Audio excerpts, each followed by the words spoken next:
Baik, Bapak Ibu, eh, rekan-rekan anggota MSTC, Assalamualaikum warahmatullahi wabarakatuh. Alhamdulillahirabbil alamin.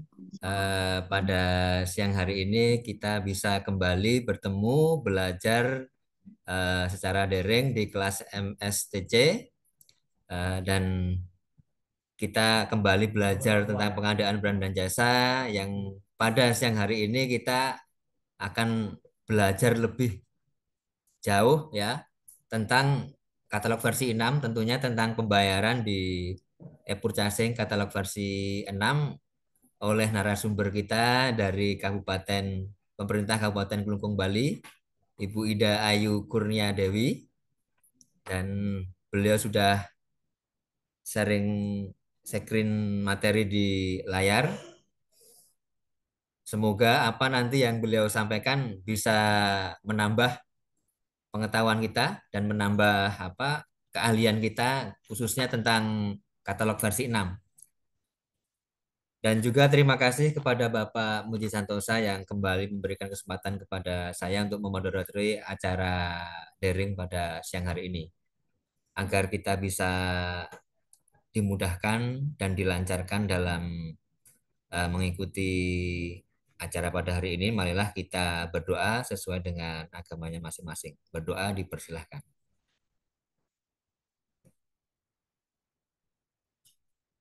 Cukup. Eh, Seperti biasa, narasumber akan menyampaikan materi selama 45 menit ke depan dan nanti akan dilanjutkan tanya jawab bisa melalui fitur raise hand ataupun melalui kolom chat yang nanti eh, selanjutnya di akhir sesi akan ada daftar hadir apabila Bapak Ibu ingin mendapatkan sertifikat acara pada siang hari ini, nanti silakan mengisi daftar hadir.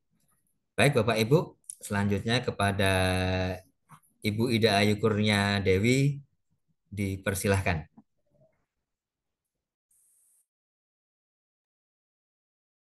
Oke. Selamat sore, Bapak Ibu yang ikut Selamat kelas sore. daringnya dari Budi Santoso. Terima kasih Pak Satrio Tomo. Saya ucapkan Assalamualaikum warahmatullahi wabarakatuh. Om Swastiastu, salam sejahtera bagi kita semua. Salam, Om Namo Buddhaya. Terima kasih nih kesempatannya ya, mengundang kami itu sebagai pemateri hari ini terkait dengan pembayaran katalog elektronik versi 6. Ini khusus Pemda ya Bapak Ibu ya. Jadi kalau KL mungkin saya kurang terlalu paham menggunakan aplikasi Sakti ya. Kalau di Pemda kan kita sama nih pakainya rata-rata gitu ya. Tidak semua sama, jadi rata-rata menggunakan SIPD RI Penata Keuangan. Mohon izin perkenalkan diri dulu. Kami, nah, nama saya Ida Ayu Kurnia Dewi gitu. Saya bertugas di UKPPJ Kabupaten Klungkung, Bali. Jadi kalau misalnya Bapak Ibu ada yang ke Bali, itu kalau mau ke Klungkung itu 1 jam ke arah timur ya Bapak Ibu ya. Jadi kalau Bapak Ibu pernah dengar Nusa Penida gitu, itu bagian dari wilayah Kabupaten Klungkung. Kemudian saya bertugas di LPSC Kabupaten Klungkung. Kayaknya ini sudah menginjak tahun yang ke-14 gitu ya Bapak Ibu ya. Jadi saya sudah lama sekali di LPSE,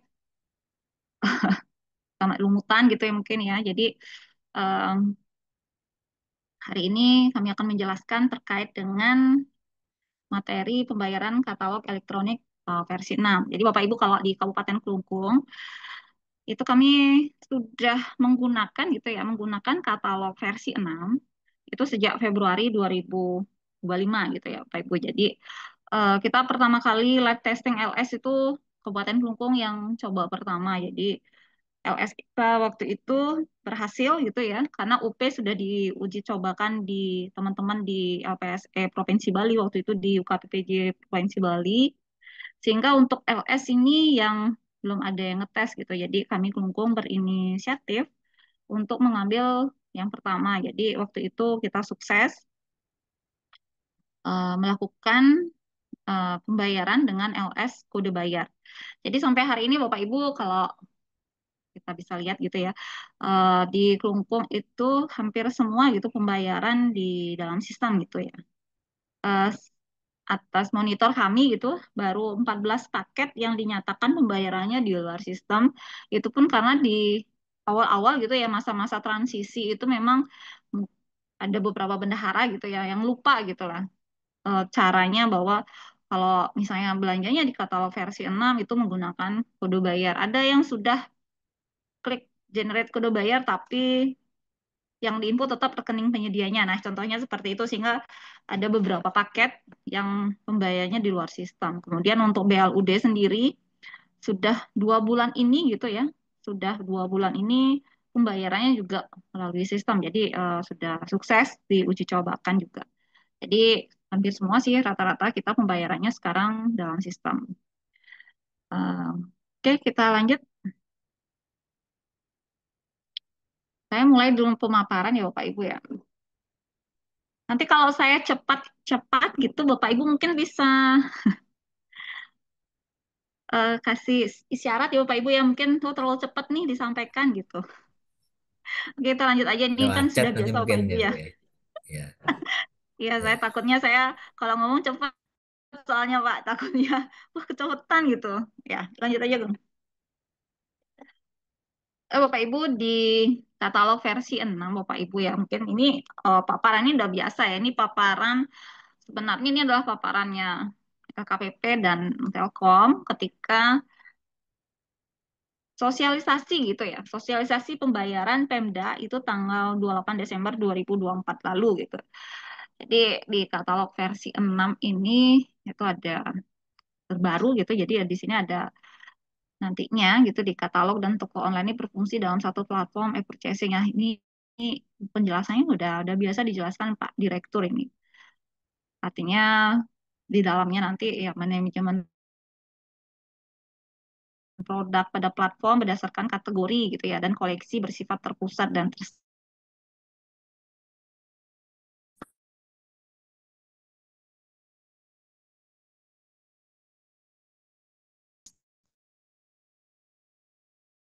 terstandari dan UKM. Kemudian kalau yang negosiasi antara pembeli dan penjual bersifat transparan dan diawasi, ya memang benar. Tapi harus dilihat dari akun PPK dan PP kan gitu ya dan penyedia. Kemudian kalau yang berikutnya nantinya ya ini yang sekarang ini ya seluruh proses bisnis yang terintegrasi dalam satu platform. Nah, ini yang kita akan bahas hari ini adalah integrasi pembayaran langsung dengan Kementerian Keuangan dan Kementerian Dalam Negeri. Kemudian integrasi pengiriman dengan penyedia kurir dan mitra logistik pihak ketiga. Nah, ini yang mitra logistik ini yang belum masih pakai penyedia kurir gitu. Kemudian yang berikutnya itu pengembangan VMS yang berfungsi mengelola produk dan kontrak. Oke, ini biasa sudah dijelaskan mungkin kalau yang di sini. Nah, mungkin saya lebih dalam di sini Bapak Ibu, walaupun alur ini biasa kita lakukan baik di katalog versi 5, di versi 6, di Bapak Ibu yang sering dilakukan, eh, saya akan membawa garis bawahi dari buat pesanan ya Bapak Ibu ya. Kita tahu di katalog versi 6 ini agak susah membatalkan paket dan melakukan adendum gitu ya Bapak Ibu ya. Eh, kita sharing aja ya. Jadi kalau ada masalah gitu saya langsung sharing gitu ya. Jadi kalau misalnya nanti di PPK gitu ya, sudah buat pesanan gitu ya, eh, yang susah adalah pembatalan, kan seperti itu ya. Jadi kalau mau batalin paket setelah sudah terbit surat pesanan, mau tidak mau gitu ya Bapak Ibu ya, ya harus bikin tiket gitu ke pusat bantuan. Kemudian berikutnya kalau dibuat pesanan ini, supaya tidak terjadi masalah dengan yang kami alami gitu Bapak Ibu ya, ini khusus untuk yang biasanya yang paling sering adalah penyedia yang menggunakan kurir Bapak Ibu. Jadi kurir yang bukan kurir penyedia ya Bapak Ibu ya. Ini contohnya kayak JNE gitu ya, si cepat atau yang lain. Itu Bapak Ibu ketika PPK menerima barang yang dipesan gitu ya, istilahnya produk yang kita pesan, itu biasanya penyedia kurirnya itu menyertakan bukti ya, bukti harga pengiriman. Jadi kalau bisa, ya tidak terjadi masalah, dicocokkan dulu Pak Ibu ongkirnya, ongkos kirimnya dengan ongkos kirim yang tersedia di surat pesannya Bapak Ibu. Jadi yang tampil ya, yang tampil di surat pesanannya dicek gitu ya. Setelah dicek misalnya ada yang tidak sesuai, itu penyedianya harus adendum dulu ongkos kirimnya. Jadi silakan penyedianya melakukan ongkos kirim dulu. Karena kalau sudah kita klik gitu ya, terima pesanan, konfirmasi penerimaan, itu sudah nggak bisa lagi kita adendum yang namanya ongkos kirim gitu Bapak Ibu. Jadi kita hanya bisa melakukan adendum hanya pajak saja. Sementara ini ya Bapak Ibu ya. Jadi nanti mungkin siapa tahu setelah BAST masih bisa untuk adendum ongkos kirim karena biasanya barang itu ketika dikirim fakturnya bisa datang belakangan untuk yang kurir penyedia atau barengan dengan produknya. Nah ini karena kami kemarin kejadiannya Bapak Ibu nggak apa-apa ya saya langsung sharing. Kejadiannya Bapak Ibu jadi sudah BAST masuk ke invoice mau dibayar bendahara dicek, wah ternyata ada faktur faktur gitu ya, ada invoice dari kurirnya ini nggak cocok ongkos kirim antara yang dikirim oleh penyedia dengan yang ada di SP dan di SP ya. Dan sudah terjadi pembayaran gitu. Jadi otomatis penyedia harus melakukan pengembalian uang Bapak Ibu. Jadi agak susah nanti di akuntansi gitu. Jadi di teman-teman di akuntansi nanti harus buat jurnal jurnal lagi gitu ya untuk untuk transaksi tersebut. Itu yang kemarin jadi masalah di kami. Jadi sehingga ini saya sharing juga ke Bapak Ibu. Mungkin di sini ada yang merangkap sebagai PPK atau tim PPK di dalamnya. Mohon lebih berhati-hati nanti ketika artinya sebelum konfirmasi penerimaan barang atau pekerjaan gitu ya kalau di jasa. Jadi pastikan antara ongkos kirim dengan yang diselipkan oleh teman-teman penyedia nanti kurir itu sama ongkos kirimnya dengan yang tertera di surat pesanan. Itu Bapak Ibu terkait dengan pengiriman. Kemudian di sini untuk yang di BAST eh, kita ada pengiriman ada yang sekali Bapak Ibu, kemudian ada yang lebih dari satu lokasi gitu ya. Kemudian ada yang pekerjaan termin gitu untuk di jasa gitu ya. Di barang pun juga bisa, di produk kategori barang bisa, tapi dengan cara kita kirim ke banyak lokasi gitu, meskipun lokasinya satu, itu bisa pembayarannya termin gitu, pengiriman barangnya pun bisa bertahap. Jadi itu kalau di kategori barang. Tapi kalau di kategori digital dan jasa dari awal sudah bisa ditentukan apakah ini termin ataukah sekaligus. Nah, seperti itu nanti ketika buat paket, kemudian sampai ke proses diterima pesanan nantinya.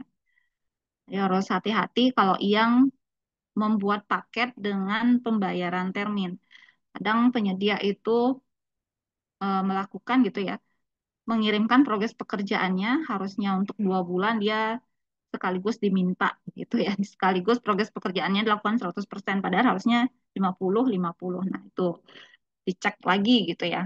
Jangan langsung diklik terima gitu aja. Konfirmasi penerimaan itu penting sekali karena setelah konfirmasi penerimaan itu tidak bisa melakukan adendum gitu ya Bapak Ibu ya. Kemudian terkait pembayaran, pembayaran di sini kan banyak metodenya. Saya lihat kalau di sekarang itu di production, baik itu di latihan maupun production, itu kan sudah siap gitu ya tombol untuk yang teman-teman di daerah yang menggunakan SIPD online. Kalau kami di Kelungkung sendiri itu SIPD-nya offline Bapak Ibu, jadi masih SP2D-nya masih manual dibawa ke bank. Jadi kami biasanya menggunakan LS kode bayar dan UP kode bayar. Nah, untuk yang review dan rating ini ada beberapa yang sudah bisa dilakukan, ada yang belum. Jadi ini intinya sampai pembayaran clear di pembayaran berhasil gitu, itu transaksinya sudah dianggap selesai. Oke, kami lanjut dulu Bapak Ibu terkait dengan pembayaran. Oke, saya jelaskan di proses bisnis pembayaran di Pemda, Bapak Ibu. Jadi kalau tadi di transaksi PBJ-nya sendiri, itu kan kita sebagai pembeli ya, PP atau PPK, itu biasa cari dan pilih produk dulu, kemudian isi detail pesanan, kita melakukan negosiasi, kemudian setelah negosiasi dan terjadi kesepakatan, itu pembeli gitu ya, entah PP, PPK kirim ke PPK-nya gitu ya, atau PPK langsung melakukan persetujuan. Jadi buat surat pesanan, kemudian penyedia melakukan pengiriman, kemudian melakukan BAST bersama, kemudian penerbitan invoice. Nah, dari penerbitan invoice ini, Bapak Ibu, sebenarnya waktu sebelum penerbitan invoice di akun PPK itu kan ada pilihan gitu ya. Pilih metode pembayaran. Jadi metode pembayaran apa nih? LS atau UP? UP kan banyak pilihannya Bapak Ibu ya. Ada UP kode bayar, ada UP KKPD, kemudian KKI gitu ya Bapak Ibu. Kemudian kalau di LS itu ada tiga pilihan. Ada yang SIPD online, cuman ini belum aktif nomornya. Kemudian yang VA bendahara juga belum aktif. Yang aktif di LS itu adalah LS kode bayar. Nah, jadi kalau kita lihat proses bisnis, kalau awal-awal dulu Bapak Ibu waktu kami melakukan live testing gitu ya, itu masih menggunakan kode bayarnya masih terbit di akunnya Bendahara Umum Daerah. Jadi waktu itu ingat sekali saya, ini salah satu keberatan yang disampaikan oleh teman-teman BUD eh, terkait dengan kalau misalnya BUD yang menerbitkan kode bayar gitu ya, nanti akan terlalu banyak lampiran gitu, akan susah. Jadi kenapa nggak di BP? Jadi BP itu ketika buat SPP SPM itu sudah muncul langsung kode bayarnya di sana. Jadi harusnya begitu. Jadi memudahkan nanti biar nggak bolak-balik prosesnya udah dari BUD balik lagi ke BP untuk mengisi kode bayar berapa untuk paket tersebut. Nah, habis itu kalau nggak salah ya bulan Maret akhir awal April saya ingat sekali melakukan sosialisasi ulang ke bendahara itu terkait dengan perubahan gitu ya Bapak Ibu ya bahwa nanti yang isu kode bayar itu ada di akunnya BP atau BPP-nya. Nah, jadi kalau kita lihat di sini, saya bahas dulu kalau misalnya PPK pilih metode pembayaran LS, jadi di sana akan muncul unggah bukti potong pajak gitu ya. Kalau di penyedia gitu dia upload faktur pajak atau kan gitu Bapak Ibu ya. Kalau dia bukan PKP gitu ya, penyedianya non PKP biasanya kalau di kami di Kelungkung dia mengupload surat keterangan non PKP. Kalau penyedianya PKP ya dia upload faktur pajak. Setelah penyedia mengupload dokumen yang diperlukan, baru PPK-nya itu input nilai PPH. Jadi penyedia dulu yang upload dokumennya gitu ya, ini untuk pembayaran di LS. Baru kemudian setelah diupload, balik ke halamannya PPK gitu ya, baru PPK-nya klik di unggah bukti potong pajak, di sana PPK input nilai PPH. Siapa yang hitung nilai PPH? Ini jelas bendahara ya Bapak Ibu ya, jadi PPK saya rasa sih nggak ada, walaupun tahu akan lebih baik langsung bendahara yang melangsungkan penghitungan gitu ya, terhadap nilai PPH yang dikenakan pada barang jasa yang Bapak Ibu beli gitu ya. Kemudian dari input PPH Bapak Ibu. Kemudian PPK review dulu kelengkapan dokumen. Jadi setelah direview, dicek gitu ya. Kemudian setelah melakukan review dokumen udah lengkap nih ada SP, kemudian ada BAST, kemudian ada faktur. Memang kalau memang dia penyedia PKP atau dia non PKP ada kalau di kami itu ada surat keterangan non PKP-nya. Kemudian di sana akan muncul PNBP. Nah, baru kemudian kita generate gitu ya Bapak Ibu, generate pembayaran. Nanti akan muncul invoice. Invoice ini sebelum PPK pilih gitu ya bendahara akan lebih baik melakukan cek cross check dulu nih sama rekan-rekan bendahara. Bendahara ini dilihat invoice-nya gitu ya. Benar nggak dengan DPP sekian kena PPN sekian, PPH yang sudah terinput sekian jadi sehingga totalnya seperti itu kemudian akhirnya akan muncul di penerimaan para pihak gitu ya Bapak Ibu. Kemudian antara faktur, misalnya kalau penyediaan yang ngirim faktur, apakah sudah sesuai antara faktur dengan PPN yang tampil di sistem, di invoice. Jadi itu yang dia harus dilakukan. Kalau sudah clear gitu semua Bapak Ibu, oh sudah sesuai gitu ya invoice-nya, baru kita pilih bendahara, diajukan ke bendahara. Nah, satu lagi nih, ada kita juga ada masalah nih Bapak Ibu. Nah, kalau bendahara misalnya nggak ngecek gitu ya Bapak Ibu. Jadi kadang kayak kasus kami kemarin, itu kejadian bendaharanya nggak download invoice-nya lagi gitu ya. Ternyata di pihak PPK itu ada melakukan perubahan. Nah, jadi sebelum bendaharanya klik tampilkan kode bayar, PPK-nya masih atur ulang metode pembayaran. Jadi tetap LS, tapi memperbaiki nilai PPH. Memperbaiki nilai PPH. Bendaharanya nggak ngecek lagi. Jadi dia tinggal klik tampilkan kode bayar masih dengan invoice yang lama. SPP SPM-nya salah di pemotongan pajak. Nah, ini yang makanya kalau namanya bendahara itu harus detail sekali. Bendahara harus ikut download gitu ya. Download invoice yang ada di halamannya gitu ya. Dicek dulu semua kalau sudah sesuai dengan dokumen yang dilampirkan oleh eh, PPK gitu atau PPTK-nya gitu. Bandingkan dengan kwitansi dan lain sebagainya Bapak Ibu, baru bendahara boleh klik tampilkan kode bayar sehingga bisa membuat SPP SPM. Kalau sudah, baru dokumen tersebut ya dikirim ke bendahara umum daerah gitu ya. Jadi nanti BUD yang selesaikan pembayaran ya dengan membuat SP2D dengan membawa ke bank. Itu kalau yang di LS. Jadi kalau di kami itu Bapak Ibu PPK, ya kami bilangnya PPK ya Bapak Ibu yang meskipun yang buat itu PPTK kan. Membawa dokumennya ke bendahara itu sudah dengan kwitansinya lengkap Bapak Ibu. Jadi biar waktu 30 hari itu tidak terbuang percuma. Jadi dalam waktu eh, kwitansi sudah semua tanda tangan, sudah sesuai, kemudian baru kirim ke bendahara invoice-nya, jadi ajukan ke bendahara terkait dengan metode pembayarannya, kemudian dibandingkan, dicocokkan sama bendahara, biar bisa bikin klik tampilkan kode bayar sehingga bikin SPP SPM, jadi nggak terpotong banyak gitu waktunya. Kalau biasanya kan ajukan ke bendahara, kwitansinya belum selesai, waktunya kan tetap berjalan ini kode bayarnya ya takutnya kan expired karena berlaku cuma 30 hari. Mungkin Bapak Ibu kalau untuk yang LS. Jadi nanti kalau dari BPD gitu ya dari Bank Daerah eh, nerima SP2D di kami itu ada tandanya bahwa oh ini kode bayar gitu. Jadi ini adalah paketnya, paket ini harus dibayar dengan kode bayar.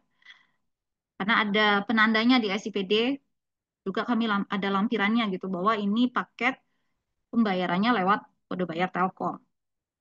Jadi nanti di BPD itu yang namanya pajak itu mereka potong langsung, kemudian yang dikirim adalah sejumlah nominal yang ada di kode bayar yang tampil gitu ya di halaman tellernya mereka gitu ya.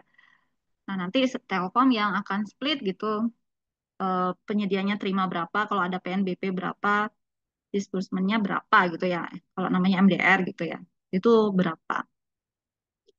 Kemudian berikutnya untuk UP Bapak Ibu ini kayaknya seluruh Indonesia lebih lancar pakai UP Bapak Ibu, lebih gampang gitu ya Bapak Ibu ya. Jadi tinggal pilih metode pembayaran, kemudian pilih mau UP yang mana gitu, KKPD, kode bayar atau UPKKI gitu. Kalau sudah pilih gitu ya, kalau kami biasanya UP kode bayar, tetap PPK melakukan review, ngecek dulu gitu ya di kemudian generate invoice-nya, tampilannya Bapak Ibu, penerimaan para pihak itu penting sekali dicek. Benar nggak sih pajak yang dipotong nanti gitu ya? Karena kemarin banyak yang nanya ke saya, pajaknya kok udah gede sekali ya. Padahal kita belanjanya segini. Jadi harus diingat Bapak Ibu kalau yang namanya pajak di UP, itu selain PPN dia kena PPh 0,5%. Nah itu. Jadi kemarin mungkin ngitungnya hanya PPN saja, PPh-nya yang 0,5% tidak dihitung. Jadi kelihatan lebih besar. Gitu. Padahal itu ada dua pajak yang harus kita hitung. Gitu. Dicocokkan kalau sudah diajukan ke bendahara, jadi bendahara tinggal selesaikan pembayaran. Tapi gampang sih pakai UP sebenarnya. Jadi bendahara nggak bikin apa ya, kita nggak bikin SPJ-nya, istilahnya apa ya, SPP SPM kita nanti gabung gitu ya dengan pembayaran yang lain. Jadi masalah pajak itu adalah urusannya yang motong gitu Telkom nanti. Kalau kita lihat di sini diselesaikan pembayaran ini, nah di Telkom itu di splittingnya nanti penyedia berapa, kemudian untuk payment fee-nya berapa, masuk ke rekening pajak berapa itu Telkom gitu ya.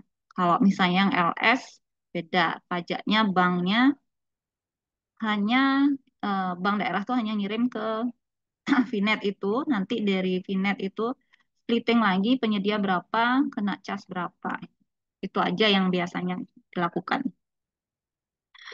Nah, di sini Bapak Ibu sudah dijelaskan ya dan notes-nya di bawah ya metode UP itu menggunakan PMK 58. Jadi invoice versi 6 dipersamakan dengan faktur pajak.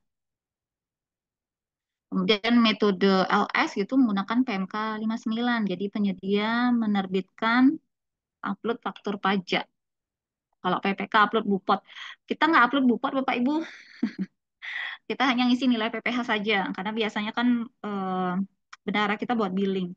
Billing itu ada masa expirednya 7 hari. Nah, takutnya nanti bolak-balik cuma ngupload billing saja. Jadi kita hanya mengisi nilai PPh-nya saja. PPh pasal berapa kenanya untuk produk yang Bapak Ibu beli gitu ya. Kemudian pembuatan dokumen pembayaran gitu ya, SPP, SPM, SP2D tetap dilakukan seperti biasa. Jadi yang berubah di bagian mana? Ya, nanti saya jelaskan di akhir ya Bapak Ibu ya. Bagaimana sih di SIPD RI Penatausahaan Keuangan. Semoga ada rekan-rekan bendahara yang hadir. Mungkin nanti apa yang saya sampaikan gitu ya.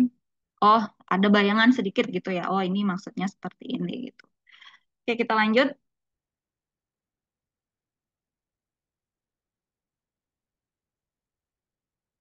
Oke, di ketentuan pendukung. Nah, ini terkait PNBP Bapak Ibu ya. Nanti materinya di-share, saya sudah infokan ke Pak Muji ya. Jadi yang penerimaan negara bukan pajak imbal jasa ini adalah implementasi gitu PMK 117 tahun 2023 dan KPK LKPP 47 tahun 2024. Jadi nantinya PT Telkom ditugaskan sebagai mitra instansi pengelola PNBP. Kemudian di PMK 117 2023 mengatur ya tarif atas jenis PNBP kebutuhan mendesak yang berlaku pada LKPP berupa layanan pemilihan penyedia barang jasa dalam SPSE. Jadi di pengelolaan tarif jenis penerimaan negara bukan pajak ini atau PNBP dilaksanakan oleh mitra instansi pengelola PNBP. Jadi dalam rangka percepatan transformasi digital di bidang pengadaan barang jasa pemerintah. Nah, di sini juga ada nih tarif atas jenis PNBP untuk ya ini ya bukan pajak untuk usaha mikro, kecil, dan koperasi dikenakan tarif sebesar 0 rupiah. Jadi yang kena ini adalah yang non UMK Bapak Ibu. Jadi berdasarkan KPK 47 2024, ini telah ditetapkan nilai imbal jasa PNBP kepada pihak MIP. Berdasarkan KPK tersebut ditetapkan nilai imbal jasa PNBP sebesar 100%. Nanti kita lihat berapa sih kenanya gitu ya. Oke, next.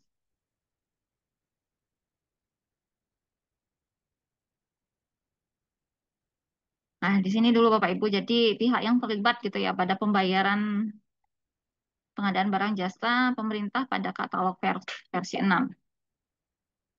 Jadi kalau untuk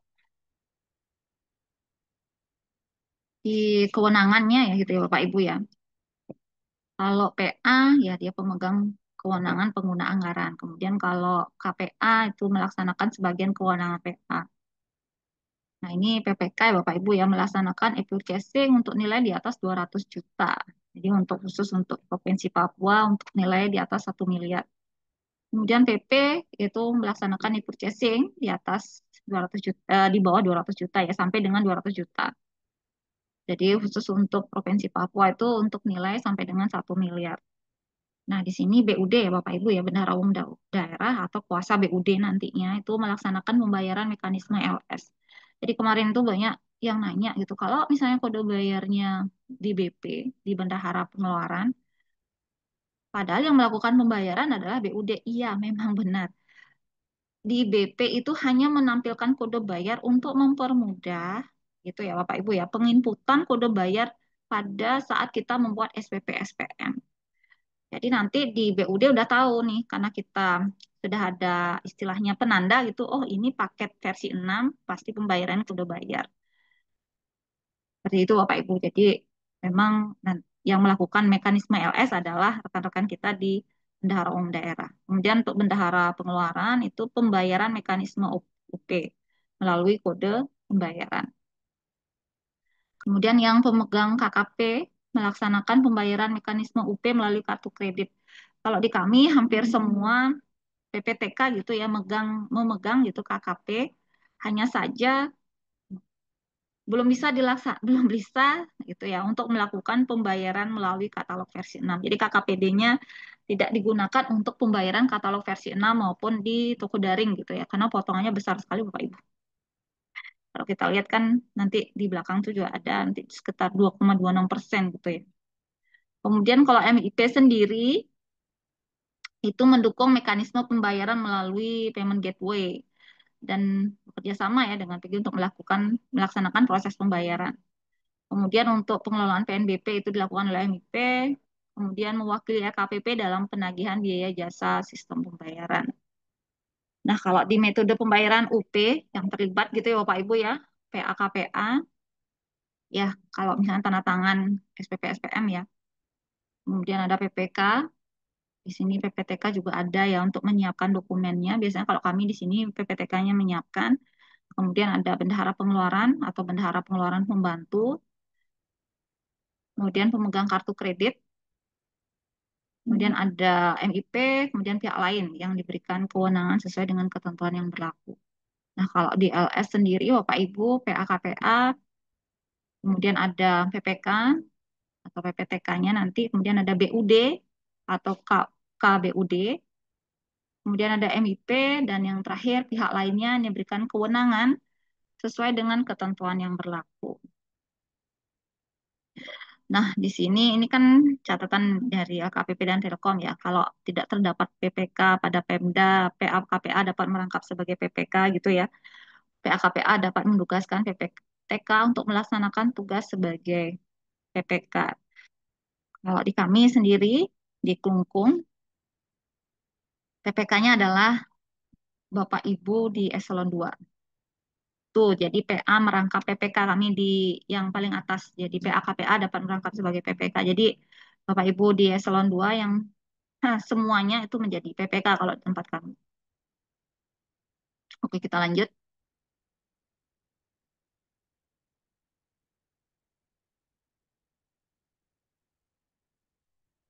Nah, di sini Bapak Ibu di ketentuan teknis pembayaran pengadaan barang jasa pemerintah pada katalog versi 6 untuk UP ya Bapak Ibu ya. Jadi pencalonan dinyatakan selesai gitu ya jika status pembayaran dalam sistem e-katalog telah diterima oleh penyedia katalog gitu ya.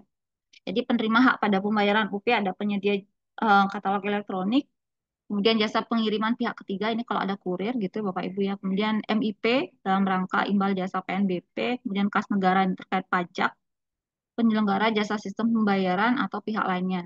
Biasanya sih yang kita lihat itu untuk UP-nya sendiri itu penyedianya gitu ya. Kemudian ada termasuk ongkos kirim di dalamnya, kemudian ada MIP, kalau ada PNBP itu biasanya. Nah, kalau di pembayaran langsung, jadi pesanan dinyatakan selesai jika status pembayaran dalam sistem katalog telah diterima oleh penyedia katalog. Jadi penerima hak pada pembayaran LS ini mirip ya, cuman yang ada beda di satu aja. Penyedianya ada jasa pengiriman pihak ketiganya, kemudian MIP-nya dalam rangka imbal jasa PNBP, kemudian penyelenggara jasa sistem pembayarannya, pihak lainnya yang terkait. Nah, itu Bapak Ibu. Nanti lebih jelas invoice. Nah, di sini Bapak Ibu ketentuan perpajakan mengacu pada PMK 58 tahun 2022. Ini paling sering sekali ditanyakan. Uh, jadi saya dari awal tuh banyak sekali yang nanya terkait ini, terkait dengan UP, terkait pajaknya gitu ya Bapak Ibu ya. Jadi MIP yang melakukan pemungutan gitu ya Bapak Ibu ya, penyetoran, pelaporan PPN PPH pasal 22 dan PPNBM atas transaksi UP. Eh, Sama kayak belanja toko daring Bapak Ibu, mungkin Bapak Ibu sudah banyak menggunakan toko daring. Itu kan kita tidak mikir lagi masalah pajaknya gitu ya Bapak Ibu, udah masuk di transaksinya. Nah, di sini invoice-nya akan diterbitkan oleh katalog elektronik. Invoice-nya tetap ada Bapak Ibu. Kemudian invoice ini dipersamakan dengan faktur pajak. Nah, dan bukti pemotongan PPh pasal 22. Jadi sehingga penyedia tidak perlu mengupload faktur pajak. Jadi kemarin pertanyaan kami ke teman-teman di KPP Pratama di kami gitu ya, karena banyak penyedia yang nanya, "Eh, mana sih bukti bukti gitu ya, bukti pemotongan PPh kami gitu ya." Eh, jadi dijawab sama teman-teman KPP, ya nanti akan muncul sendiri otomatis. Jadi nggak usah dipikirin gitu. Itu kan tanggung jawabnya yang motong, yang mungut gitu, yang mungut gitu ya. Nanti mereka yang tanggung jawab atas penyetoran dan pelaporan. Jadi penyediaannya tinggal ngecek katanya di Vortex-nya masing-masing. Ya kami mohon maaf karena tidak punya akun penyedia gitu ya untuk ngecek apakah penyedia ini sudah muncul eh, istilahnya bukti pemotongan dan lain sebagainya itu yang lebih tahu. Kemudian berikutnya di ketentuan perpajakan mengacu pada PMK 59. Jadi di instansi pemerintah, nah ini bedanya Bapak Ibu ya, yang tadi MIP kalau yang pakai UP, kalau di sini yang LS itu instansi pemerintah melakukan pemungutan, penyetoran dan pelaporan gitu ya atas transaksi LS. Kemudian invoice ya akan diterbitkan oleh katalog elektronik ya seperti yang saya sampaikan tadi. Invoice tidak dapat dipersamakan dengan faktur pajak, sehingga penyedia wajib membuat dan mengupload faktur pajak ini untuk yang PKP. Yang non PKP bagaimana? Yang non PKP yang lapor nanti bendaharanya gitu ya. Dia ada di Perdirjen Pajak nomor 11 tahun 2025 Bapak Ibu itu ditetapkan gitu ya kalau nggak salah itu di akhir bulan Mei. Ingat sekali saya, kita ada pembayaran waktu itu. Jadi invoice-invoice kita kecetaknya gitu ya bulan Mei awal gitu penyediaannya tidak kena PPN. Giliran sekarang kita mau gitu ya. Ternyata ada perjanjian pajak yang baru bahwa ada pajak pajak gitu ya yang kena PPN, mau dia PKP non PKP ya tetap kena PPN-nya. Jadi waktu itu penyediaannya banyak yang upload produk tanpa PPN, kita minta pertimbangan gitu ke teman-teman bendahara umum daerah ya semua penyedia yang non PKP buat surat pernyataan bahwa nanti kalau ada temuan terkait perpajakan ya teman-teman penyedia yang harus bayar sendiri, Wak. Yang sebelumnya ya, jadi yang sebelum istilahnya yang proses belanja di sampai dengan bulan Mei akhir. Jadi mulai awal Juni itu semua penyedia itu ngupload produk dengan PPN gitu ya. Jadi kalau produknya memang kena PPN ya harus ngupload produk dengan PPN. Jadi kalau dulu kan kita ada pemisahan nih, oh kalau dia non PKP, upload produknya nggak perlu dengan PPN. Kalau sekarang, kalau memang produknya kena PPN, mau dia PKP non PKP, upload produknya harus klik kena PPN 12% sesuai yang di sistem gitu ya. Itu Bapak Ibu. Nah kemudian kita lanjut.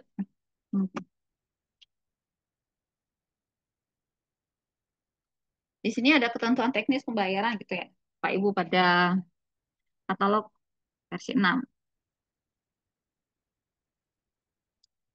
Jadi dalam pelaksanaan gitu ya Bapak Ibu nanti silahkan dibaca ya, ini banyak sekali gitu ya. Jadi saya menjelaskan yang penting-penting saja. Pelaksanaan pembayaran UP gitu ya dapat dengan mekanisme Bapak Ibu udah biasa kan dengan UP. Nanti saya akan lebih fokus ke LS Bapak Ibu. Eh, jadi nanti mekanisme pembayaran menggunakan metode transfer oleh bendahara. Jadi ada kode bayar. Kemudian, nah ini pembayaran dilakukan oleh PA, KPA, PPK selaku pemegang kartu kredit. Nah, tergantung sekarang di tempatnya Bapak Ibu yang megang kartu kredit itu siapa. Nah, kayak ini ya di bawah pembayaran dilakukan oleh pihak lain selaku pemegang kartu kredit. Kalau di kami itu pemegang kartu kredit adalah PPTK. Meski tidak bisa dilaksanakan gitu ya Bapak Ibu ya. Kenapa gitu nanti alasannya di belakang. Kemudian pembayaran UP gitu ya Bapak Ibu yang telah dibayarkan SKPD akan ditampung di rekening Operasional MIP atau rekening operasional dari pihak lain dari mitra gitu, payment gateway yang ditunjuk. Jadi MIP akan distribusikan kepada penerima hak. Ini Bapak Ibu sudah tahu. Jadi yang biasa transfer tuh INET ya Bapak Ibu ya. Kemudian di dokumen pendukung pembayaran. Nah, di sini untuk UP, oke, ya biasa ya, surat pesanan, BAST, kemudian invoice, dokumen pemungutan tarif PNBP ini kalau ada gitu ya, tinggal dicek aja nanti, oh siapa tahu ada gitu atau nol. Biasanya sih kelihatan di invoice nanti. PNBP-nya kalau nggak ada berarti nggak kena. Berarti kita belanjanya di UMK. Tapi ketika PNBP-nya muncul berarti kita belanjanya di non UMK. Kemudian untuk pembayaran LS, surat pesanan gitu ya, dokumen pendukungnya BAST, invoice, faktur pajak gitu ya. Kemudian ada dokumen pemungutan tarif PNBP, dokumen lainnya. Itu sih Bapak Ibu. Kemudian untuk pembayaran LS sendiri, eh, jadi BUD melakukan pembayaran LS gitu ya, dengan menggunakan kode bayar. Jadi BUD atau KBUD menyalurkan dana atas pembayaran LS pada katalog elektronik kepada MIP. Jadi setelah dipotong nilai pajak sesuai dengan faktur pajak yang dibuat oleh penyedia. Jadi MIP melakukan distribusi ya pembayaran LS atas beban APBD kepada penerima hak. Jadi ini kan tahapannya Bapak Ibu ya, kalau di kami semuanya terintegrasi, jadi pembayarannya dalam sistem. Oke, kita lanjut.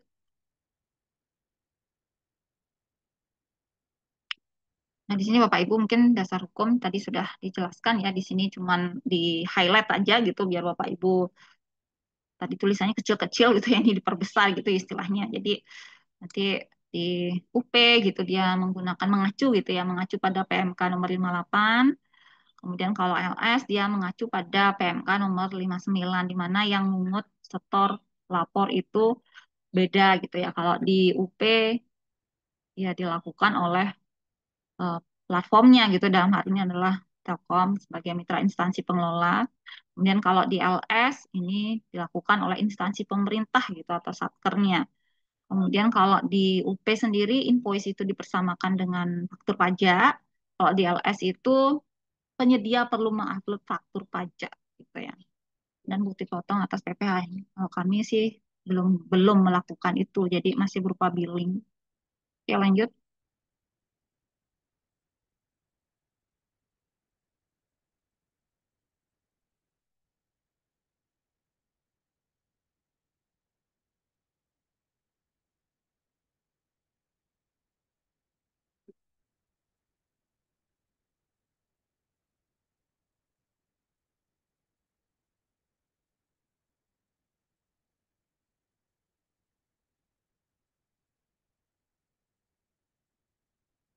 Oke, di sini dasar hukum metode pembayaran. Ada surat edaran bersama gitu ya, Kepala LKPP dengan Mendagri nomor 1 tahun 2025. Ini diterbitkan 11 Februari. Saya ingat betul nih ngobrol sama teman-teman di BUD gitu ya. Ini sudah ada surat edaran karena dulu BUD kami mempertanyakan, ini kan kalau misalnya pembayaran tapi melalui pihak ketiga kan itu di PP gitu ya, PP 12 kemudian di Permendagri 77 itu tidak terkenankan. Nah, di sini ada surat edarannya gitu ya. Jadi di sini ditetapkan gitu ya. Jadi menetapkan dan mendapatkan akun pejabat pengelola katalog elektronik versi 6 gitu ya, perintahnya di surat edarannya gitu ya Bapak Ibu ya. Pada akun untuk PA, KPA, PPK, PPTK, PP, BUD dan atau kuasa BUD gitu ya. Kemudian ada BP, BPP berdasarkan ketentuan peraturan perundang-undangan. Kemudian berikutnya untuk pembayaran LS dilakukan dengan mekanisme ke rekening mitra instansi pengelola. Nah, ini yang dulu dipertanyakan waktu kita hadir tanggal 28 Desember gitu ya, ketika dari Telkom dan LKPP melakukan sosialisasi terkait pembayaran di pemerintah daerah. Jadi dipertanyakan waktu itu, habis itu 2 bulannya kemudian keluarlah surat edaran ini gitu. Jadi artinya yang sebelumnya tidak tidak gitu, yang tidak tercantum di sana. Jadi sekarang ini diperbolehkan gitu ya. Jadi pembayaran dengan ke mitra gitu ya. Kemudian yang berikutnya untuk pembayaran UP dilakukan dengan mekanisme gitu ya, transfer dari rekening BP, BPP ke Mitra Payment Gateway, juga boleh menggunakan KKPD ke Mitra Payment Gateway. Jadi di situ nanti Bapak Ibu mungkin akan dicek di JDI HLKPP kalau mau dasar hukum terkait dengan MIP-nya ini ya Bapak Ibu ya. Karena biasanya BUD-nya ada yang menanyakan gitu ya, apa nih yang kita pakai dasar hukumnya? Kita kemarin pakai ini. Kemudian lanjut. Oke, ini Bapak Ibu sudah bisa membedakan, kayaknya saya nggak perlu jelasin ya, lanjut aja. Nanti kita banyak materinya Bapak Ibu, nanti sampai ke bagaimana di SIPD gitu ya. Oke Bapak Ibu, nah sekarang di pembayaran anggaran belanja. Jadi nanti kita akan lihat Bapak Ibu apa saja yang dipungut, nah, itu yang biaya dan potongan aktual yang dikenakan kepada penyedia. Jadi biaya-biaya ini tidak dipungut oleh LKPP langsung, namun oleh pihak ketiga. Jadi yang penyedia jasa TTE, gitu ya Bapak Ibu ya, Privy gitu ya, materai gitu. Kemudian perbankan gitu yang dikena biaya transfer gitu. Kemudian logistik yang menggunakan kurir gitu ya. Kurir bukan kurir penyedia, jadi kurirnya lain gitu. Mari kita lanjut. Ini mungkin semua orang udah tahu ya kalau biaya TTE itu dikenakan 3.108 per tanda tangan. Kemudian materai gitu ya Bapak Ibu ya. Itu kenanya 10.222 untuk ya artinya SP-nya di atas 5 juta. Jadi minimal tuh penyedia kena 2 kali TTE, 1 kali biaya materai kalau misalnya belanjanya di atas 5 juta. Kalau ada adendum ya jelas dia akan kena TTE sekali lagi. Ini untuk yang di eh, istilahnya tarif dan biaya gitu Bapak Ibu ya untuk TTE dan materai, materai elektronik. Jadi surat pesanan, BAST itu semuanya ditandatangani secara elektronik. Oke, kita lanjut. Nah, ini biaya logistik. Jadi biaya logistiknya ini kan belum gitu ya, belum masuk. Cuman nanti penyedia tetap harus menginput ongkir gitu ya. Itu yang seperti yang saya ceritakan tadi kasusnya. Jadi dia menggunakan bukan ongkirnya dia sendiri, jadi ongkir penyedia yang lain, penyedia pengiriman gitu ya, biaya logistik yang lain. Jadi tidak diupdate sama penyedianya. Jadi harusnya dia adendum dulu gitu berapa ongkos kirimnya. Setelah itu baru gitu ya. Baru PPK-nya bisa melakukan penerimaan, konfirmasi penerimaan. Mungkin ini harus harus ada yang mensosialisasikan gitu ke penyedia-penyedia menggunakan logistik gitu ya, biaya logistik yang lain gitu. Jadi biar nanti tidak apa ya, nggak match gitu antara biaya yang dibayarkan ke kurir. Biasanya kurir kan ada di produknya, di produk yang kita beli biasanya ada ketempel nih biaya kirimnya segini. Nggak cocok lah dengan biaya ongkir yang ada di SP. Nah, ini yang harus dipastikan lagi ketika kita akan menerima, misalnya mengkonfirmasi pengiriman atau konfirmasi pekerjaan yang dikirimkan oleh penyedia. Oke, kita lanjut. Nah, untuk biaya MDR gitu Bapak Ibu ya. Nah, di sini kartu kredit kita lihat 2,6% Bapak Ibu plus 1.332. Nah, di sini karena potongannya besar, makanya kita nggak pakai Bapak Ibu. Jadi nilainya gede sekali potongannya untuk rekan-rekan penyedia. Jadi kemarin itu kita sepakat gitu ya dengan rekan-rekan kami di BUD bahwa untuk katalog versi 6 hanya boleh untuk LS kode bayar dan UP kode bayar. Jadi kalau KKP potongannya besar sekali nanti penyedianya komplain gitu ya. Kalau pakai UP VABRI itu 1.332, kalau pakai KRIS itu 0,7%. Kemudian kalau kode bayar, nah ini 1.500 plus biaya admin bank daerah. Kalau di kami biaya admin bank daerahnya nol Bapak Ibu. Nah, di sini ada contoh kasus gitu ya Bapak Ibu ya. Nilai produknya 10 juta, bayarnya pakai KKPD. Total kenanya 261. Ya kalau belanjanya segini Bapak Ibu ya, kalau semakin besar semakin tinggi biaya, biaya yang dikenakan ke penyedia. Oke, kita lanjut di Nah, di sini biaya disbursement apa namanya? Jadi kalau misalnya kita pakai UPVA, KKP, KKI gitu biayanya itu sesama BRI 500 ke selain BRI 2.500. Tapi untuk UP kode bayar tuh kenanya 1.500. Jadi ini yang harus dijelaskan ke penyedia. Ini yang kalau sekarang kan MDR-nya kan kelihatan 3.000 gitu ya Bapak Ibu ya 1.500 plus 1.500 biasanya gitu. Jadi MDR kemudian biaya transfernya 1.500. Jadi 3.000. Nah, nanti ada ketentuan lain Bapak Ibu. Ini baru ini. Baru di minggu ketiga Agustus. Coba kalau kita next lagi. Nah, ini untuk yang pajak dulu ya. Pajak PNBP gitu ya. Di sini sudah ada aturannya. PNBP itu dengan PMK nomor 117 2023, kemudian PPH gitu ya, PMK nomor 58, kemudian PPN di Undang-Undang nomor 7 tahun 2021.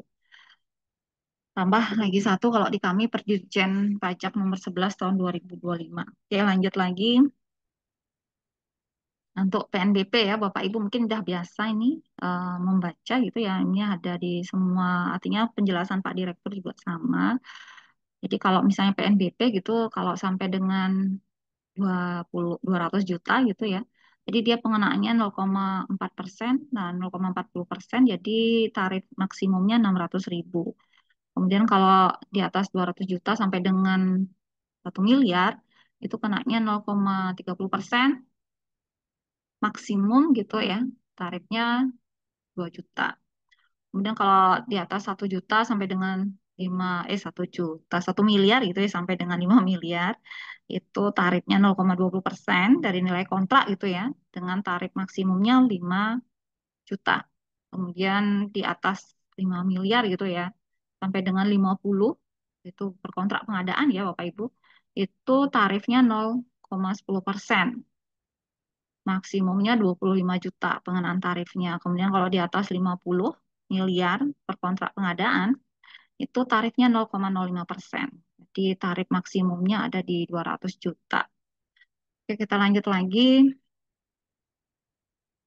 Nah, di sini harga tayang ya Bapak Ibu. Jadi harga tayang ditampilkan katalog gitu ya, harus all in. Jadi ya ada pajaknya, logistik, potongan TTE transfer ini untuk penyedia biasanya dia ngupload produknya harus dengan hitungan itu.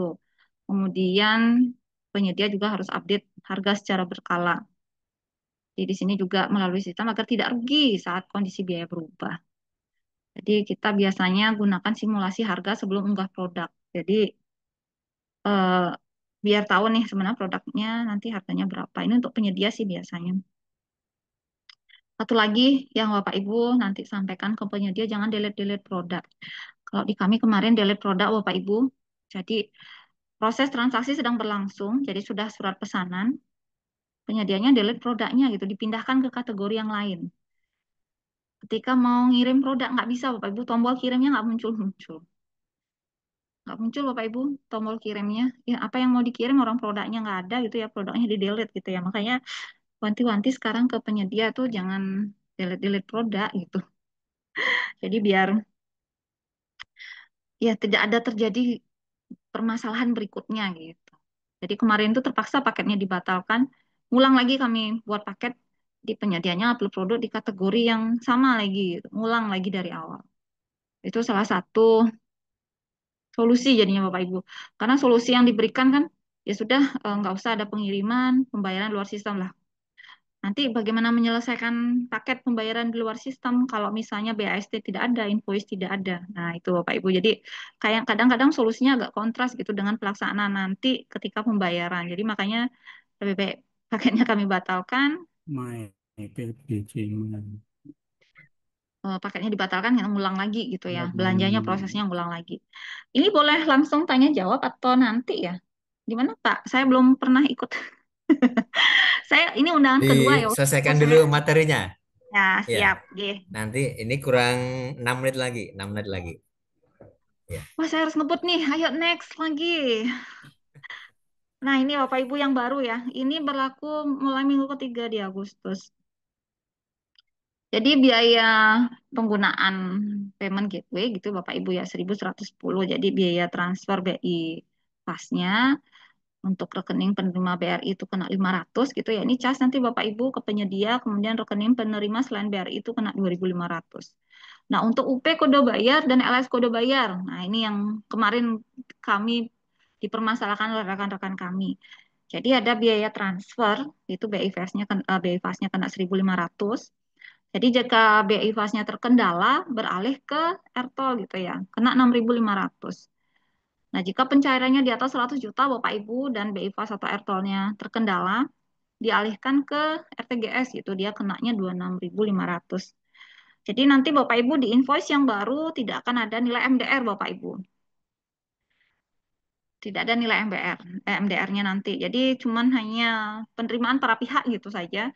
Penyediaan terima berapa, nilai pajak-pajaknya berapa. Tapi yang namanya MDR sekarang udah nggak muncul lagi. Kalau dulu kan 3.000 gitu ya. Kalau di kami rata-rata 3.000. Kalau penyedia di bank kami kan tidak memungut apapun. Jadi nol gitu biaya banknya di kami. Kenanya 3.000. Kalau sekarang itu penyedia kita nggak tahu dia kena berapa. Nanti dicetak di biaya transfernya mereka. Apakah mereka kena 3.000, apakah kena 6.500. Nah itu yang belum jelas. Kami sedang mengirim surat ke LKPP terkait ini Bapak Ibu biar kami nggak dikomplain sih sama penyedianya. Jadi eh, takutnya gitu ya. Kita kan mencegah dulu nih, nanti biar ada nggak ada pertanyaan karena kemarin penyedia pada nanya, lu MDR-nya nggak muncul, berapa nih nanti kena potongan gitu ya.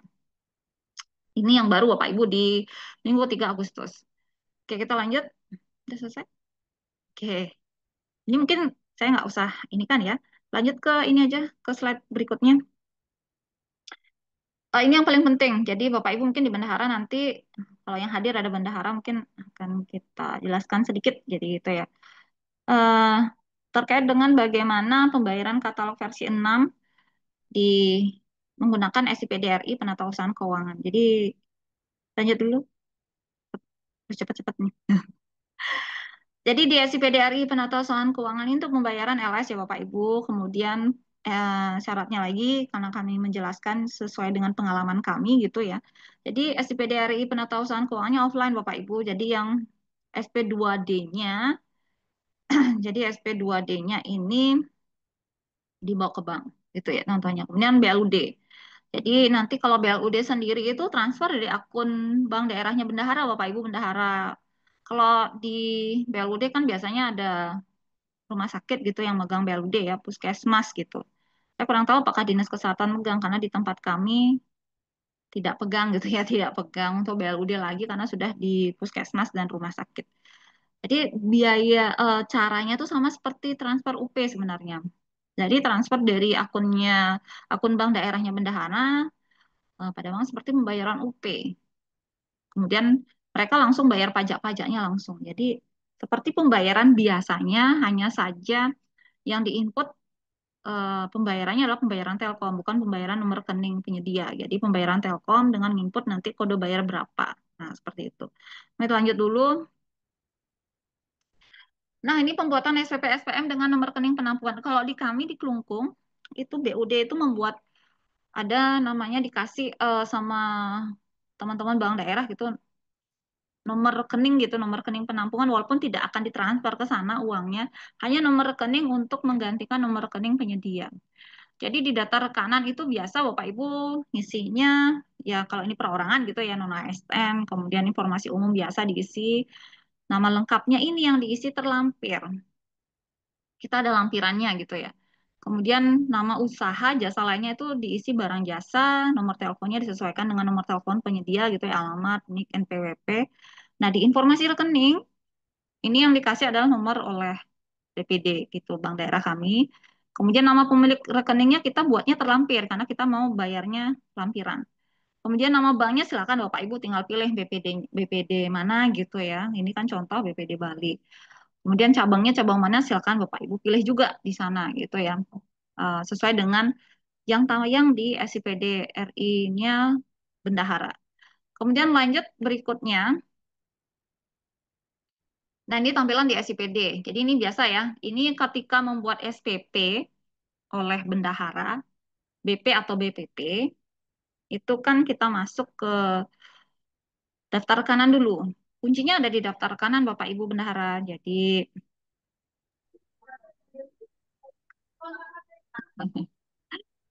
Oke, jadi nanti di daftar kanan gitu ketika buat daftar.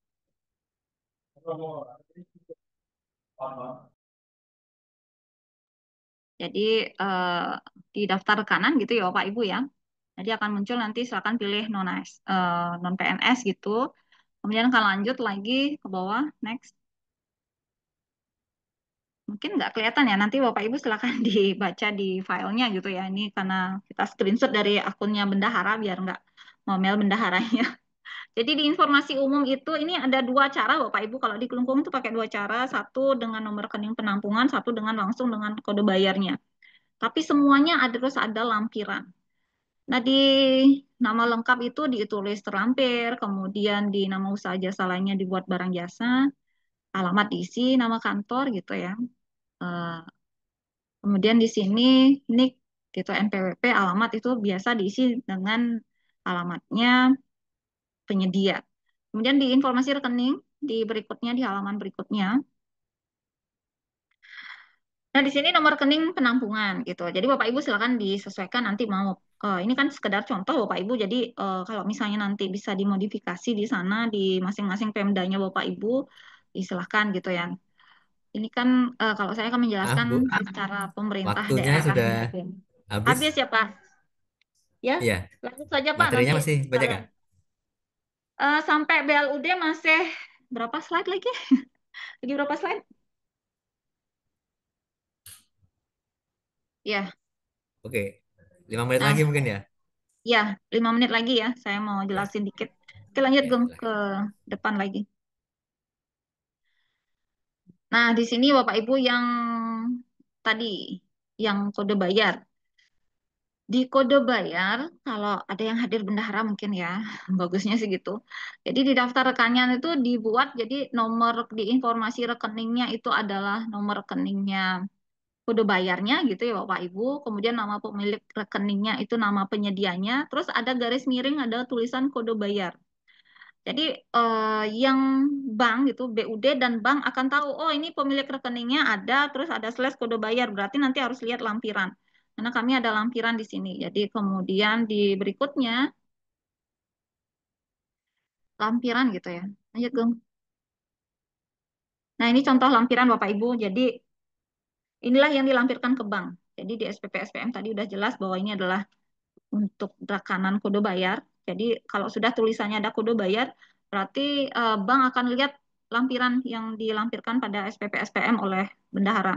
Jadi ini lampiran untuk non PKP, jadi DPP di bawah 2 juta ini tidak dikenakan pasal PPh pasal 22. Jadi ini contoh aja Bapak Ibu nanti silakan dimodifikasi lah di sana. Jadi contoh diisi nama penyedia, kode bayar berapa, brutonya berapa, kemudian kena PPN berapa, PPh pasal 22-nya berapa, itu ada netonya. Netonya sama dengan jumlah yang dibayarkan yang tayang di invoice. Nah, gitu Bapak Ibu.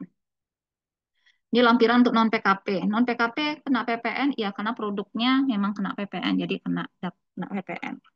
Kemudian lanjut yang untuk PKP di bawah 2 juta, dia tidak kena PPN gitu, tidak kena PPh, tapi penyediaannya tetap buat faktur, gitu ya Bapak Ibu ya, nanti dia lapor sendiri. Kita bayar sesuai dengan netonya, tapi nanti penyediaannya tetap buat faktur, fakturnya dia bayar sendiri. Kemudian kalau yang di atas 2 juta,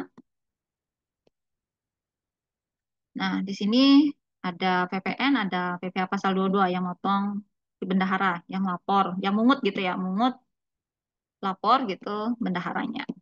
Oke lanjut lagi saya ngebut nih. Untuk BLUD Bapak Ibu, kalau di BLUD ini kita lihat invoice-nya. Oke, nilainya di sini di pembayaran kode bayar ada nilai gitu ya. Nanti harus sama dengan gitu Bapak Ibu ya. Ini kan di invoice, kemudian next harus sama dengan di sini tampilan kode bayar di akun bendahara. Jadi ketika klik tampilkan kode bayar, itu kan ada nomor kode bayarnya, kemudian ada total tagihan. Nah, ini antara invoice dan total tagihan dalam kode bayarnya bendahara ini harus sama. Kemudian berikutnya, ini contoh aja Bapak Ibu mungkin tampilan internet banking bendaharanya beda-beda ya karena kita menggunakan beda-beda bank. Kalau di kami ini eh, UP ataupun pembayarannya BLUD ini hampir sama. Jadi milihnya pembayaran Telkom. Jadi di nomor telepon itu diganti dengan copy paste kode bayar. Setelah copy paste kode bayar, nanti diklik lanjutkan, nanti akan muncul gitu ya, pembayarannya berapa gitu. Nah, nanti akan muncul nilai yang sama. Jadi ada 3 hal yang harus dicek sama BP-nya atau BPP-nya BLUD. Jadi invoice, tampilan kode bayar, terus tampilan nilai yang tertera pada pembayaran Telkom setelah klik kode bayar. Nah, di sini. Jadi di sini ada sama nilainya. Jadi harus sama. Baru boleh klik bayar. Nah, ini kan tinggal nunggu otorisasi dari yang megang otorisasi biasanya kan pejabat penata usaha keuangan atau kalau di kami ada kepala puskesmasnya juga bisa gitu. Kemudian kita lanjut. Nah, terkait dengan aturan yang baru Bapak Ibu, jadi yang ke saya bilang minggu ketiga Agustus. Jadi ada tambahan lagi, jadi bukti bayar, bukti pembayaran. Jadi di situ akan muncul bukti pembayaran karena MDR-nya tidak ada Bapak Ibu di invoice. Jadi sekarang ditambahkan satu satu dokumen lagi di halamannya Bapak Ibu, gitu ya. Ada bukti pembayaran. Jadi bisa di-download. Hasil downloadnya seperti ini Bapak Ibu. Jadi lanjut.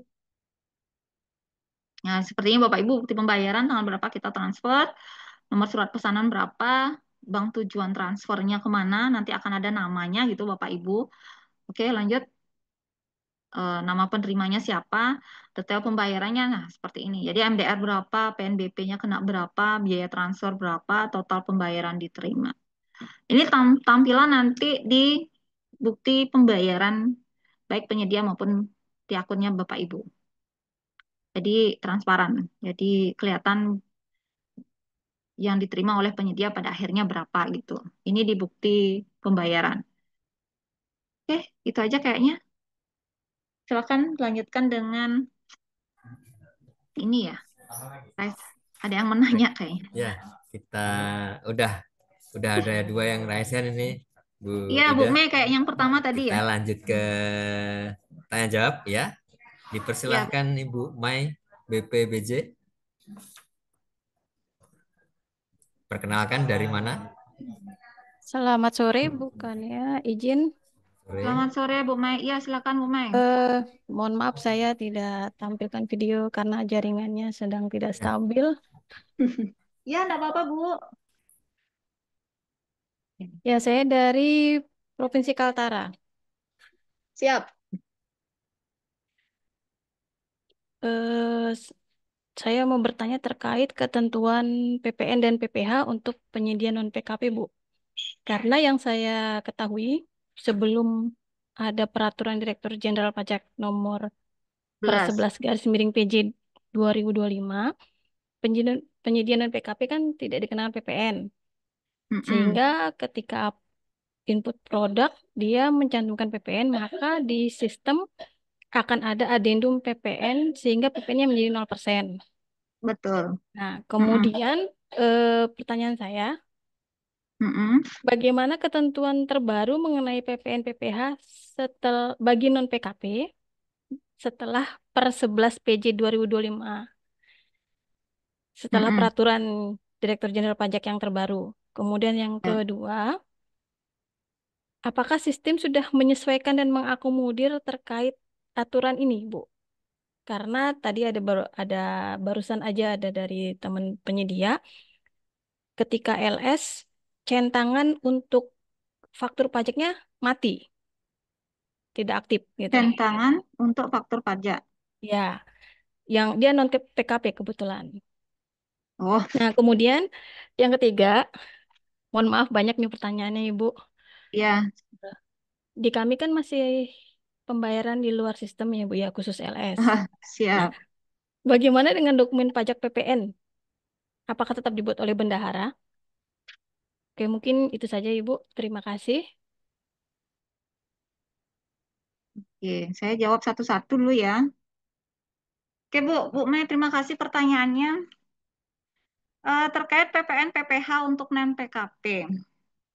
Kalau PPh kan tidak ada perubahan ya Bu ya, sama aja Bu. Perdirjen pajak itu kan lebih ke objek pajaknya Bu.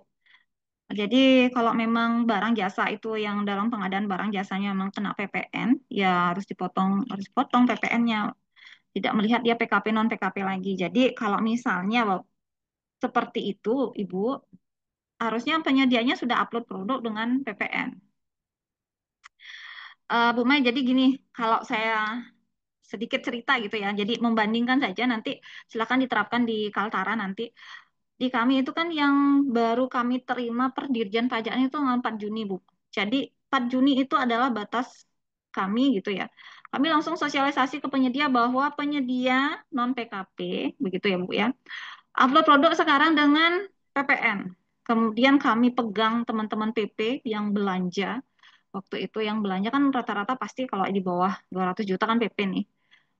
Teman-teman PP kalau proses pengadaan mulai tanggal 4 itu ya, dan mulai tanggal 4 Juni, semua produk penyedia yang memang dikenakan PPN, barang jasa kena PPN, itu harus sudah diupload dengan PPN. Jadi hari itu ya, itu semua penyedia ubah gitu, Bu. Jadi mengedit produk gitu, yang non PKP ini ya, edit produk dengan plus dengan PPN-nya 12%. Kalau di labeling di sistem itu 12%, meskipun perhitungan pajaknya kan tidak demikian gitu ya.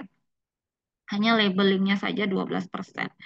Jadi teman-teman PP-nya Bu, kalau belanja memang barang jasa itu kena PPN, dia harus belanjanya di produknya sudah dengan PPN gitu. Jadi kalau belum diupload produknya dengan PPN, diinfoin ke penyedianya, diubah dulu produknya supaya kena PPN. Karena kalau enggak Bu, susah nanti di pembayaran karena di invoice-nya sekarang itu justru sistem di katalog versi 6 yang duluan update Bu.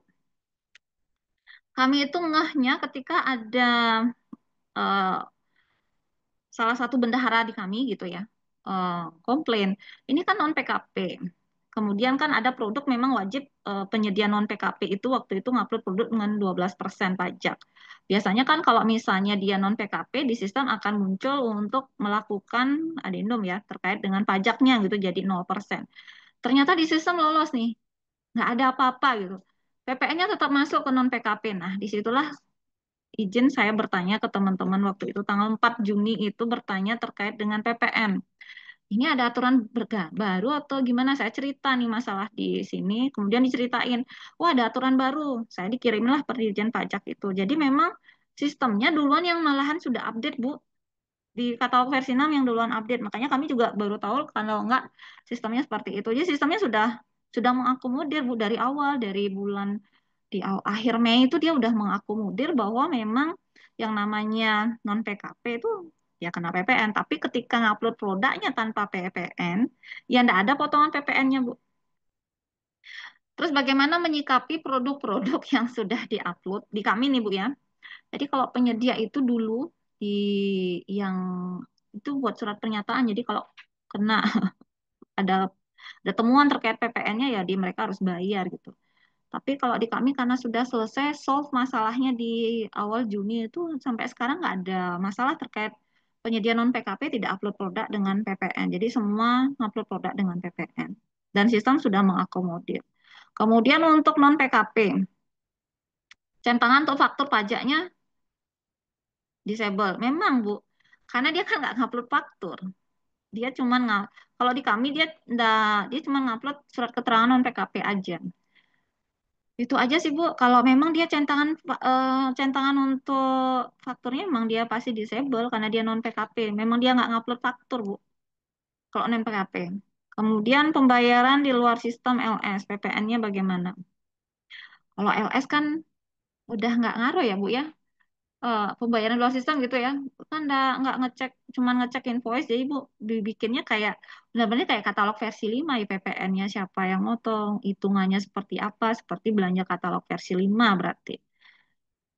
Kalau pembayarannya di dalam sistem, itu pasti beda. Harus cocok nih antara PPN gitu ya, SP, invoice, dengan faktur atau tanpa faktur gitu ya. Kalau tanpa faktur lebih enak hitungnya tinggal cek SP sama invoice-nya sama hitungan bendahara. Itu sih Bu, kalau pembayaran luar sistem, PPN-nya oleh bendahara Bu. Kalaupun di dalam sistem, PPN-nya juga oleh bendahara. Sama. Di SPP SPM-nya kan harus buat Bu, buat billing. Bendaharanya tetap buat billing Bu. Kecuali yang penyedia faktur ya, dia sudah ada fakturnya gitu. Kalau yang non PKP, kalau sesuai Perdirian Pajaknya Bu di pasal kemarin tuh pasal berapa itu? Itu kan harus buat surat setoran pajak Bu. Kodenya kalau nggak salah 200 ya. Kalau nggak salah ya, nanti silakan dicek lagi. Itu ada Bu. Jadi Gimana Bu Mai Bu Mai, ada bendahara konfirmasi? ya? Bu Mainya bendahara? Iya. Bukan, bukan. Kebetulan Oh, kami juga di tempat konsultasi teman-teman. Jadi terkait ini masalah PP ya Bu PKP ya? ini, Bu. Bukan juga. Hah? Oh di bendahara ya? Oh di Perban atau di mana Bu? Di Biro Di PBJ-nya. KPBJ-nya. Oh di Oh, PBJ-nya. KPBJ-nya. Ya. Ya, jadi bahkan pertanyaan terkait pajak pun kami sering ditanyain juga seperti itu. Kalau pajak tetap Bu bendahara.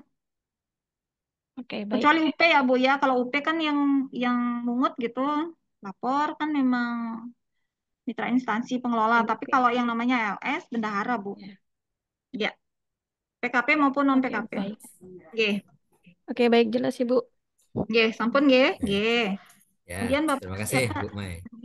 Nah, Selanjutnya dari ini Bu. solusi klik, silahkan Baik, terima perkenalkan kasih. diri atas nama Siap. siapa? Saya atas nama Maria, Pak. Salam kenal. salam kenal Ya, Ibu selamat Maria. kenal juga Bu. Iya. Bu, saya penyedia. Izin saya mau bertanya begini, Bu. Ibu penyedia, Bu Maria. Iya, iya benar. Solusi klik, iya ya. Gimana Nah, Bu? kebenaran gini, Bu. Yang mau saya tanyakan kan sepengalaman saya sekarang saat saya menagih.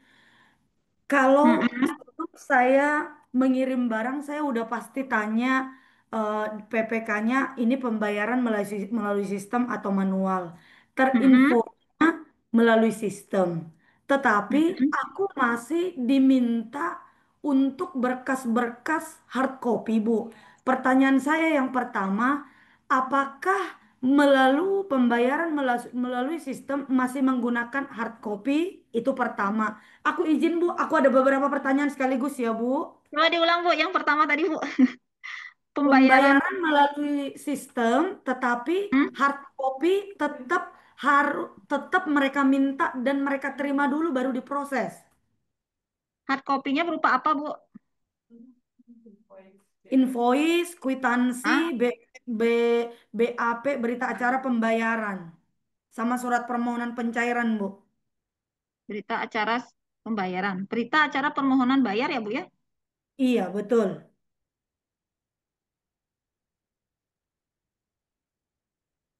Oke. Lanjut Bu. Itu Pertanyaan yang kedua. pertama. Lalu G. berkelanjutan dengan pertanyaan kedua ke pertama sebenarnya. Terinfonya ini di dinas lain gitu ya. Saat ini saya lagi Ya. ngalamin di daerah timur. Terinfonya saya pembayarannya melalui pembayaran sistem. Tetapi ini anggarannya menggunakan DAK. Lalu dari aku kirim barang sampai dengan sekarang kurang lebih sudah 2 bulan saya belum dibayarkan dengan alasan anggarannya belum turun. Dan ini saya cukup banyak mengalami Bapak Ibu. Nah, maksudnya saya adalah ini di daerah timur. Ketika saya mengirim barang pun, saya udah memakan waktu kurang lebih sebulan. Lalu setelah barang nyampe, kurang lebih sekarang udah 2 bulan. Which is sudah 3 bulan saya belum dibayarkan. Dan ini ada beberapa banyak dinas yang saya alami seperti ini. Menurut Ibu, memang prosesnya seperti ini kah? Atau saya harus bagaimana, Bu? Ketika saya mengalami proses seperti ini, tentunya ini kan menyulitkan saya sebagai penyedia ya. Ya Bu. Siap. Mohon terkait ini saya mohon arahan. Harapan Oke Bu. saya ada em, memang sebenarnya gini, saya kan ada kontak kontak orang LK, LKPP di permasing-masing daerah itu Bu. Cuman izin, Saya WA, saya telepon, nggak pernah direspon. Nah, maksudku Mm-mm. adalah kemana saya harus dijembatani gitu loh. Itu yang Ya, ya. kedua, Bu. Mm-mm. Lalu Oke, siap. yang ketiga berhubungan dengan pertanyaan yang kedua. Jadi Oke. ketika ketika barang sudah nyampe gitu kan, sudah diterima. Mm. Lalu kita mengajukan, Ibu, saya mengajukan pembayaran. Oh, oke, siap. Lengkapi saja sudah dokumen. Minta kwitansi faktur pajak, kwitansi permohonan dan faktur pajak.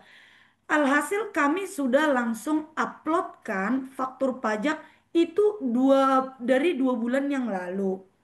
Lalu cerita punya cerita kita follow up kapan dibayar. Barulah ketahuan ini anggaran dana dak tadi kan Bu. Nah sekarang Mm. kan sudah berjalan 2 bulan belum dibayar. Terakhir kemarin kami follow up, infonya begini. Tolong diganti faktur pajak yang 2 bulan lalu itu menjadi tanggal update per hari ini. Itu padahal saya diperpajakan, Bu. Ketika 2 bulan lalu saya menerbitkan faktur pajak itu, saya kan sudah lapor. Nah, sekarang saya ndak bisa batalin. Maksudnya, nah, di sini jadi ada bottleneck antara saya dengan dinas. Mohon advice, Bu. Yang dimana saya kesulitan nih ke KPP ku ya untuk Mm-mm. membatalkan. Benar. Susah Mohon memang. dipersingkat ya, Bu Maria ya. Waktunya terbatas. Siap, siap. Ya. Oke, mungkin bisa dijawab dulu ya, Bu. Bu Ya, Ida ya. ini. Silahkan. Seru nih, Mak, Sementara kalau itu Bu ya. Dewi. Iya. Ya, ya, ya. Ibu kalau boleh tahu, Ibu, lokasi Ibu di mana, Ibu? Ibu bergerak di bidang apa ya, Bu ya? Saya di Jakarta, Bu. Bergerak di bidang apa, Bu? Penyedia jasa apa gitu? Komputer ya? Iya, komputer, Bu. Oh, iya, iya, ya. Saya malah mohon izin, Bu. Justru aku ada di Untuk kelungkungan Chromebook pun ya? belum belum beres ini. Ini pengadaan Chromebook ya, Bu ya? Ya, Bu. Dan ada untuk yang komputer Chromebook yang di Disde ya? Bukan, Bu, izin. Ah, ah. Oke, oke, Bu. Bukan, bukan. Ya, intinya komputer ya, Bu ya? Komputer sama motor pusling, Bu. Oke, siap, Bu. Jadi gini, Bu, pembayaran di dalam sistem. Ini tergantung kebijakan masing-masing daerah, Bu, nggak sama, Bu, karena mereka punya namanya peraturan gitu ya, entah dia Perbub, entah dia Pergub gitu ya, terkait dengan eh, tata cara keuangan daerah gitu ya. Jadi kalau misalnya nggak bisa dibandingkan gitu, Ibu ya. Jadi kalau misalnya kayak di kami gitu, kalau untuk pembayaran di dalam sistem, apa saja sih kelengkapannya gitu ya. Jadi biasanya sih di OPD gitu ya, BAST, kemudian yang namanya SP, kemudian namanya invoice itu ya cetak sendiri gitu ya. Jadi nggak karena kan sudah bertanda tangan itu tinggal dicetak saja. Kemudian ya kalau ada berita acara permohonan pembayaran ya ya memang harus dilengkapi Bu. Itu kan di luar sistem. Jadi berita acara permohonan pembayaran itu silakanlah diisi. Kemudian biasanya ada kwitansi itu memang harus ya Bu ya, karena itu sesuai dengan Permendagri 77. Jadi kwitansi, kemudian berita acara permohonan pembayaran, dan mungkin itu aja sih yang biasanya yang dilengkapi gitu ya. Kalau yang lainnya yang kayak SP gitu, hard copy itu kayaknya sih nggak perlu Bu, karena itu di masing-masing OP. Tapi tergantung kebijakan daerahnya Bu ya. Mungkin memang penyediaannya disuruh ngeprint gitu ya. Kalau di kami memang kami semua yang ngeprint, kecuali yang berita acara permohonan pembayaran. Nah, itu aja sih Bu, biasanya kelengkapannya beda daerah beda ya Bu ya. Jadi ada kebijakan masing-masing terkait dengan tata kelola keuangan daerahnya masing-masing. Jadi nggak sama antara daerah lain dengan daerah di Bali misalnya dengan daerah di timur, mungkin yang di tengah atau di barat itu berbeda mungkin, pasti. Kemudian yang pembayaran yang terkait dana ya gimana ya Bu ya, nama itu OPD-nya Bu, kalau dana memang Ibu harus tanyakan itu. Saya kurang paham kalau Danada itu kan kemarin tutupnya itu tanggal 27 Agustus kalau untuk yang pendidikan. Ibu ini penuhannya untuk pendidikan bukan ya? Saya kurang tahu nih. Kalau yang kemarin seingat saya kebetulan lagi dampingin Disdik gitu ya. Kemarin terakhir itu 27 Agustus sudah harus kirim gitu ya. Istilahnya kontrak gitu ke aplikasi untuk daknya Krisna kalau nggak salah. Jadi harus sudah lapor ke KPPN gitu. Jadi kalau misalnya uangnya belum turun, mungkin memang belum, Bu. Karena kemarin baru 27 Agustus terakhir. Saya kurang paham, Bu, kalau untuk dana dak itu turunnya kapan gitu ya, Bu. Ya mungkin nanti bisa dicek lagi ke OPD yang belanja terkait dengan pencairan gitu ya. Kalau udah proses pencairan itu bahasanya sudah di masing-masing satker ya, Bu, ya di masing-masing instansi. Kemudian terkait dengan faktur. Iya, Bu, memang susah kalau faktur harus kalau penyedia sudah cetak faktur ya dia sudah masuk ke laporan SPT tahun bulan berikutnya gitu ya Bu ya dengan Cortex yang baru. Tanya sama OPD-nya Bu yang Ibu ajak belanja fakturnya apa nggak bisa yang sama karena Ibu kan udah bayar itu sudah Ibu penuhi kewajibannya. Jadi sebenarnya kan tinggal pembayaran aja. Fakturnya malahan Ibu kalau sudah bayar kan sudah berubah Bu jadi sudah bayar berarti dari 020 ke 040 ya Bu ya. Benar Bu?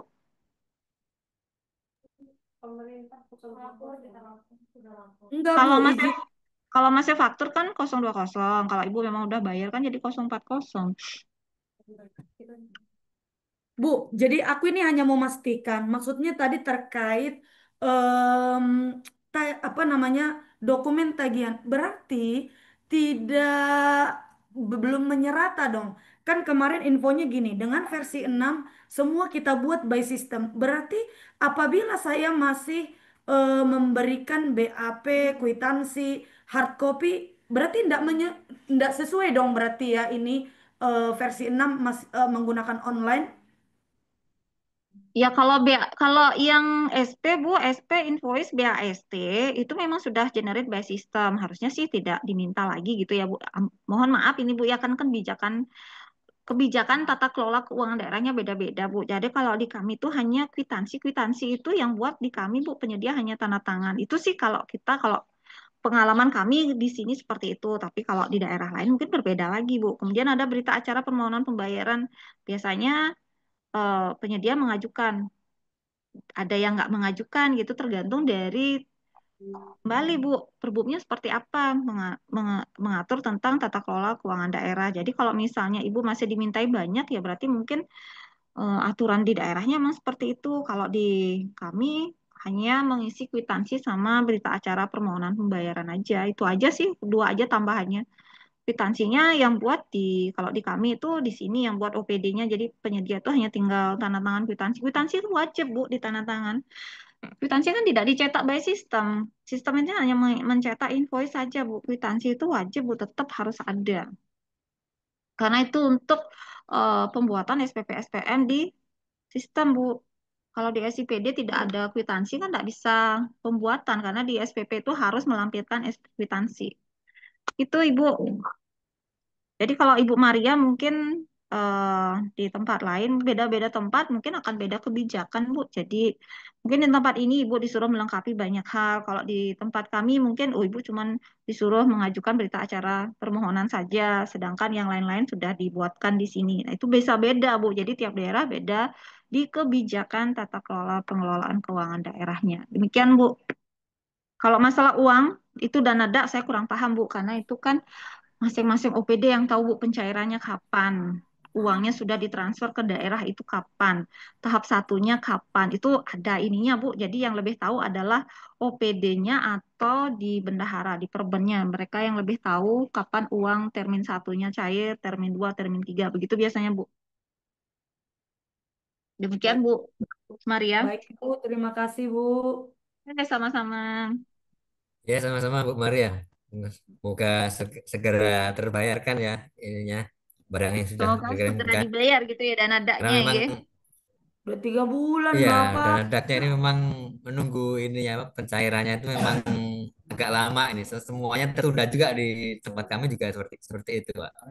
Bu. Hampir sama ya Pak. Di Mungkin semua daerah hampir sama. Bapak Ibu, iya iya hampir sama.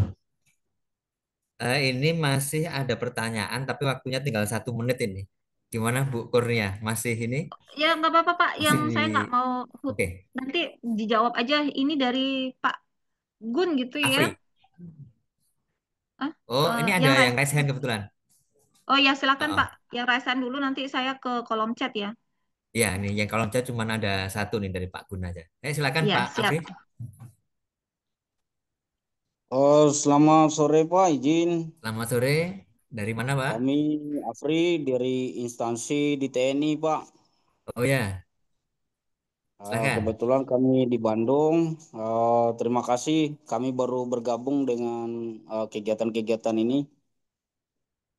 Sebelumnya kami memperkenalkan diri, kami Afri. Jabatan sebenarnya KPA Pak, kuasa pengguna aplikasi, bukan kuasa pengguna anggaran. Jadi ya operator sekaligus kami di Yes, yes. PP juga. Bagus nih singkatannya Pak. Iya Bu, ya jadi semua kita operatorin semua Bu. Nah, jadi karena pengen tahu aja semua harus kita bisa. Nah, jadi Ya, dari silakan ke e-katalog pertanyaannya Pak. sampai dengan Oh, pembayaran. sikat ya. Oke Pak. Pertama ini Ya, kami masalah nanti di-share aja mungkin masalah cara membuat simulasi harga biar ketemu dengan harga yang di e-katalog karena kami butuh itu Pak. Itu yang pertama, mohon izin. Di luar konteks ya Pak. Kemudian yang kedua masalah pajak. Nah, pajak ini kan kami pernah belajar saat waktu mengikuti diklat PPK juga disampaikan bahwa pajak itu adalah barangnya itu subjeknya. Jadi barang ini ada yang barang kena pajak, ada barang yang dipajakin bukan dari perusahaannya PKPK atau apa, tapi berkaitan dengan barangnya karena kami kan berkaitan di pendidikan Pak, di mana kami menyediakan bahan makanan untuk siswa yang dididik.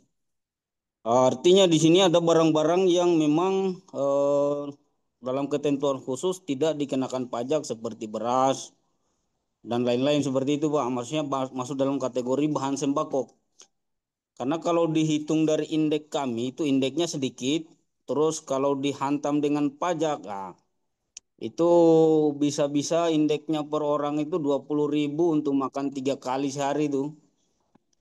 Nah, sehingga tidak ini makanya kita hal-hal itu kami sudah pernah tanyakan juga. Apakah bisa di ini maksudnya di dalam katalog ini dipermasalahkan karena kami tadi menyimak bahwa ada masalah PKP dan non PKP ya Pak.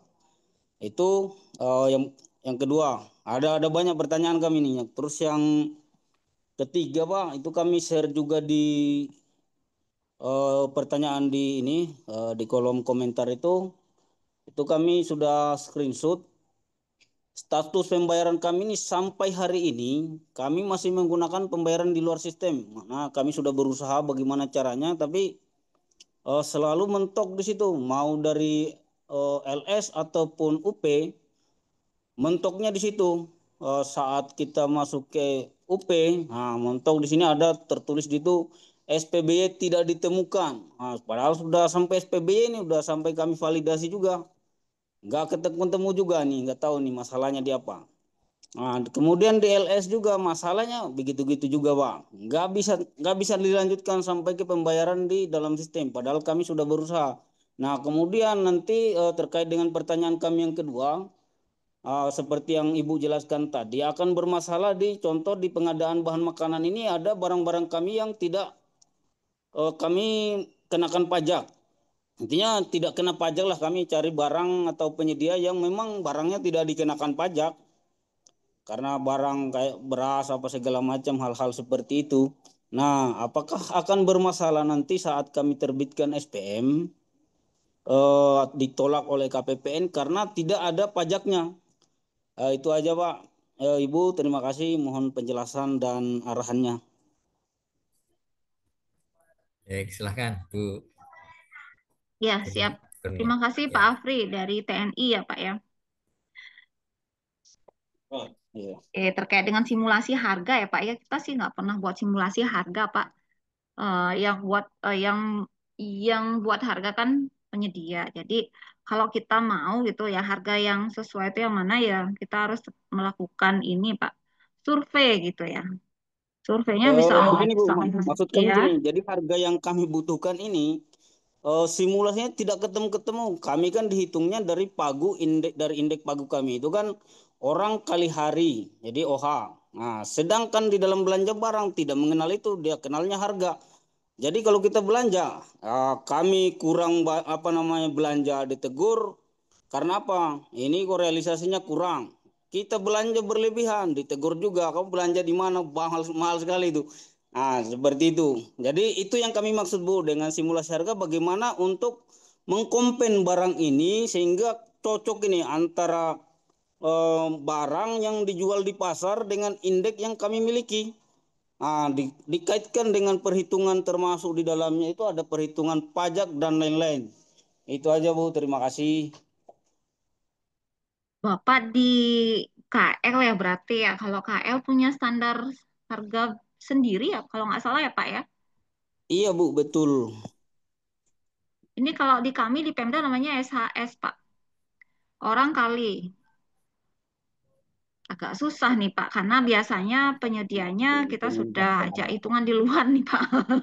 Iya, Jadi karena kalau misalnya, udah paket ya Bu ya. Udah iya ditentukan kalau sama istilah, penyedia paket gitu iya. kan. Harganya sekian, isinya apa saja gitu ya. Oke, jadi kalau penyedianya misalnya dia nayangan paket dengan segini, berarti ya isinya apa aja gitu. Dia harus lebih, kalau dia lebih mahal atau lebih murah, dia apa aja. Jadi makanya saya bilang harus survei dulu. Jadi kalau misalnya Bapak bikin HPS gitu atau survei harga, ya terpaksa harus harus ini Pak, harus cek dulu di ketersediaannya. Ngitungnya memang kalau kita namanya SAS ya Pak Satrio Iya, ya. iya.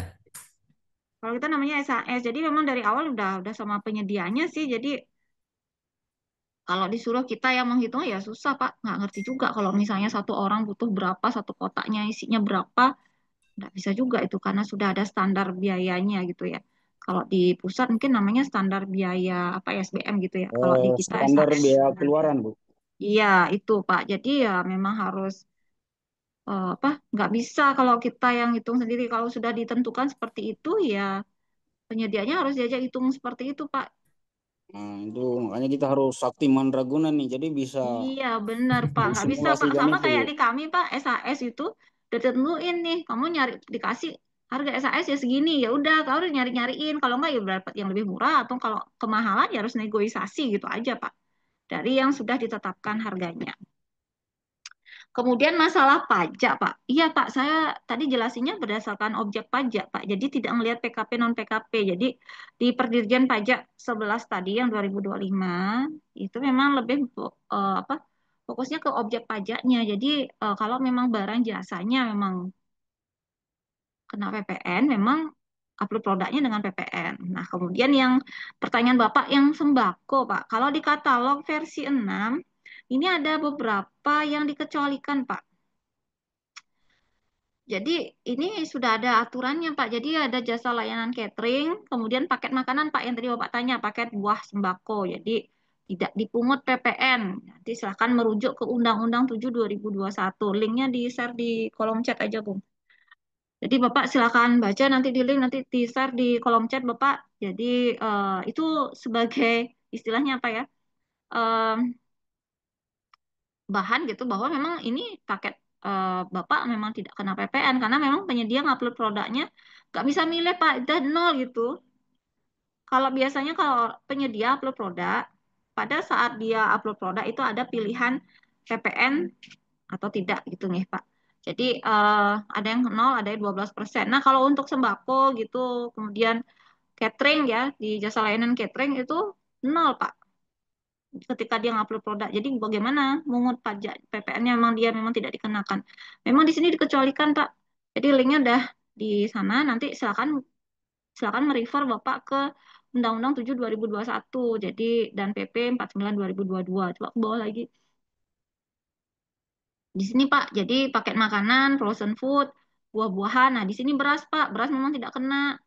Ada di Undang-Undang 7 2021. Udah ada aturannya merujuk undang-undangnya, Pak. Nanti kalau KPPN-nya nanya, ya silakan di sini. Memang nggak kena, Pak. Jadi di sini juga ada bumbu dan bahan masakan. Nah, seperti bawang, garam, gula, telur, tepung. Juga tidak kena. Sayuran tidak kena, Pak. Memang bahan makanan memang nggak kena. Itu Pak, ini yang dijadikan dasar Pak. Nanti silakan di-download Undang-Undang 7 2021 dan PP 49 2022. Jadi yang mana dikecualikan tidak dipungut PPN-nya Pak. Beras memang tidak kena Pak. Di kami ada namanya belanja natura gitu ya. Jadi penyedia upload produknya memang beras tidak kena PPN Pak. Jadi ngupload gula gitu nggak kena. Telur juga enggak. Memang di pilihan upload produknya memang tidak ada pilihan untuk pengenaan PPN Pak. Jadi kalau apakah PPN-nya nanya, ya ini aturannya ini diberikan Pak. Kalau memang harus bayar PPN-nya, lah susah kalau orang penyedianya nggak bisa ngupload produk dengan PPN Pak. Di sini memang dikunci sama sistemnya, memang dikecualikan. Demikian Pak Afri penjelasan saya. Nanti di linknya lebih jelas Pak, biar bisa dibaca. Cukup ya, Pak Afri ya. Nih, Oh, Oh, status sementara mungkin baru SPBY-nya itu. tadi ya. Ya, Status SPBY ini sakti ya Pak ya. sakti Bu, makanya kami itu Bapak makanya Sakti Mandraguna Pak. Tadi Bapak udah bilang mau simulasi harga jadi Sakti. iya, Sekarang yang masalah iya. SPBY juga Sakti ya Pak. Jadi dari e-katalog sampai sakti Bu, jadi menyelesaikan itu tapi nggak selesai-selesai nih masalahnya di situ Bu. Harusnya kan Masalahnya gini sakti Pak, nih. Sakti. Cuman saya kurang paham Pak ya karena saya tidak menggunakan Sakti. Jadi belum ketemu saya masalah di sistem ini. Masalahnya kan di sistem Pak. Jadi akan lebih baik Bapak tanyakan ke induknya Pak, instansi induknya Bapak. Jadi biar nanya ke pusat bantuan. Ini kenapa masalahnya di mana gitu Pak. Digunakan aja pusat bantuannya Pak untuk bertanya kenapa bermasalah terus di SPBY-nya gitu. Jadi masalahnya di mana gitu. Kita sudah validasi nih gitu kan. Artinya harusnya sudah nggak masalah, harusnya bisa sampai ke selesai ke pembayaran. Demikian Pak Afri. Iya. Ya, Terima kasih banyak Bu. lapor aja ke pusat bantuan ya Pak ya. Siap, Karena ini siap. Terima kasih. koneksi sakti. Nggih, nggih Pak Afri. Nggih. baik sama-sama Pak Afri. Kita Ya, lanjut ini satu terakhir ini ya, Bu Ida, tentang pertanyaan nggih. Pak Gun Karnida nih tentang pembayaran pembelian pada versi 6 ini cukup dari untuk sumber dana alokasi dari BLU, apakah diakomodir gitu atau hanya untuk APBN APBD saja? Ya, slide saya sebelumnya, Gung. BLU bisa, Pak. BLU, BLUD.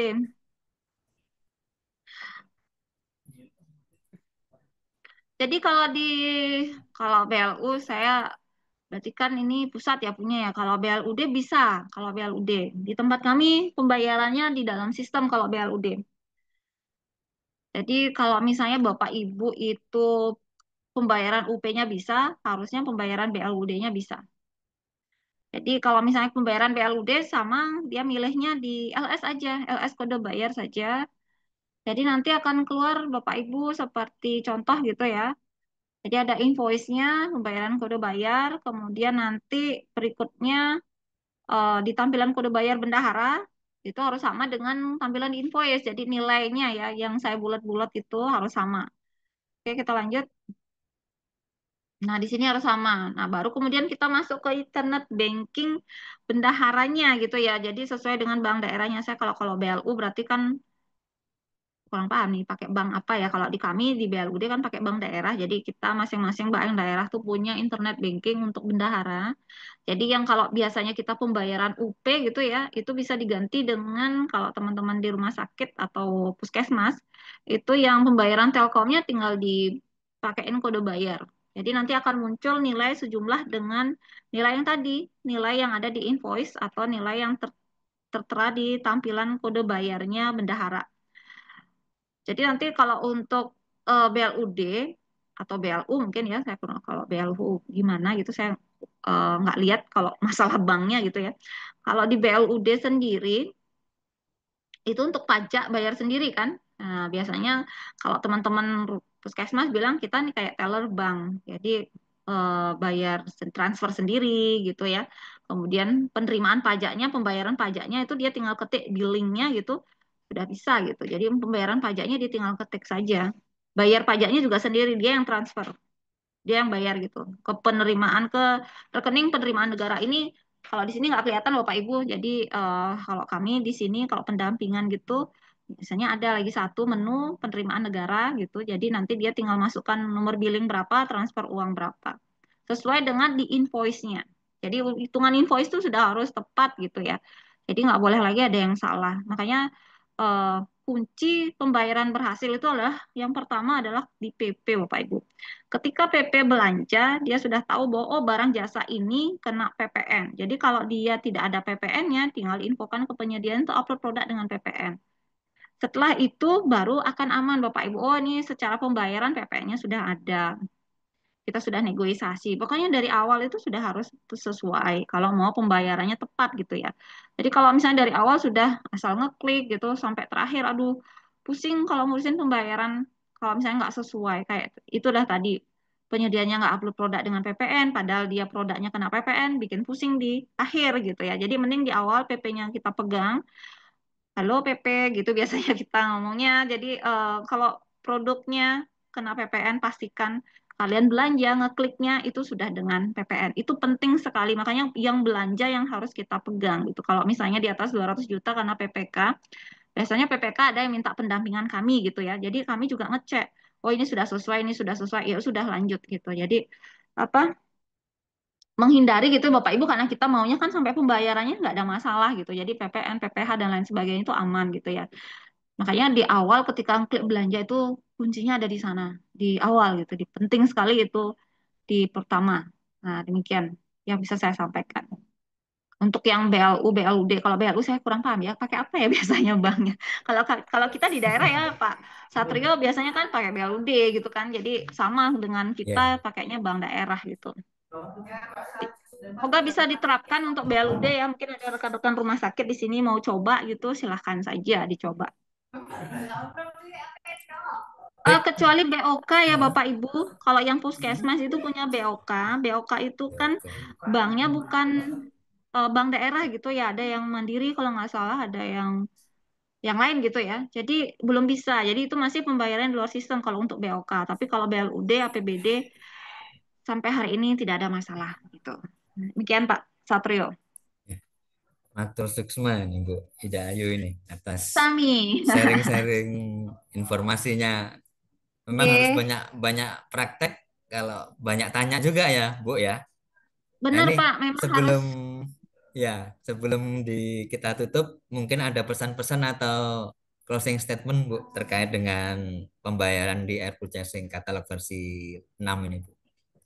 Oke, mungkin eh, kalau di kami gitu, mungkin pesannya kami ke pertama ke PP dulu. Jadi hati-hati ketika klik produk gitu ya atau PPK nanti karena apa yang kita klik itu akan sampai ke belakang itu biar benar gitu ya PPN dan lain sebagainya, produk, volume dan lain sebagainya. Kemudian pas dikonfirmasi penerimaan harus cocokkan ongkos kirim dan lain sebagainya itu. Kemudian kalau untuk bendahara mohon detail dan jeli gitu ya, menghitung PPh pasal berapa di untuk pengenaan produk atau barang jasa yang dibeli oleh PPK-nya itu harus benar. Jadi PPh pasal 22 atau PPh pasal 23 dihitung dengan benar. Kemudian sebelum klik tampilkan kode bayar untuk teman-teman di bendahara pengeluaran. Mohon klik lagi invoice-nya, dipastikan lagi dicek kalau sudah sesuai, baru boleh bikin SPP SPM di SPDRI. Kalau yang UP kan lebih gampang gitu ya, tinggal cek pajak itu eh, pajak dengan PPh 0,5%. Jadi saya berharap gitu yang penggunaan katalog versi 6 ini dapat digunakan dengan aman gitu dan nyaman gitu ya. Jadi enak di semua pihak, baik itu PPK, bendahara, kemudian BUD juga karena mereka akan proses LS gitu dan bank juga. Jadi kolaborasi pembayaran ini tidak hanya ada di PBJ Bapak Ibu, tapi juga ada di rekan-rekan bendahara di daerah di masing-masing. Rekan-rekan PPTK juga terlibat di dalamnya karena mereka akan proses gitu ya dari pembuatan kwitansi atau ini dulu DPP dulu deh baru kwitansi dan lain sebagainya kemudian PPK kemudian BUD dan bank jadi banyak pihak yang terlibat jadi kalau mau pembayarannya dalam sistem semua pihak yang terlibat ini harus sama satu kata gitu Bapak Ibu demikian Pak Satrio yang bisa kami sampaikan Ya, terima kasih. Ini memang ya, perlu banyak waktu lebih panjang ya terkait tanya jawab tentang diskusi-diskusi terkait pembayaran di versi 6 ini memang banyak sekali permasalahan ya yang dihadapi oleh masing-masing OPD di masing-masing Pemda ini ya Bu ya. Baik, oke. eh, kawan-kawan semuanya, terima kasih telah masih bergabung di acara ini hingga akhir. Semoga apa yang disampaikan oleh Ibu Ida Ayu Kurnia Dewi ini benar-benar bermanfaat bagi kita dalam menerapkan pelaksanaan katalog versi 6 ini di lingkungan kerja kita masing-masing. Baik, dari saya akhiri. Wassalamualaikum warahmatullahi wabarakatuh. Apabila ada kesalahan, Waalaikumsalam. saya mohon maaf. Dan selanjutnya kami serahkan Waalaikumsalam. kembali ke admin, ke MSTC. Mungkin Mas Didi atau Pak Budi Santosa mungkin sudah bergabung. Oke, Dan bagi Pak. Bapak Terima Ibu kasih. yang belum mengisi daftar hadir, jangan lupa untuk mengisi daftar hadir. Monggo.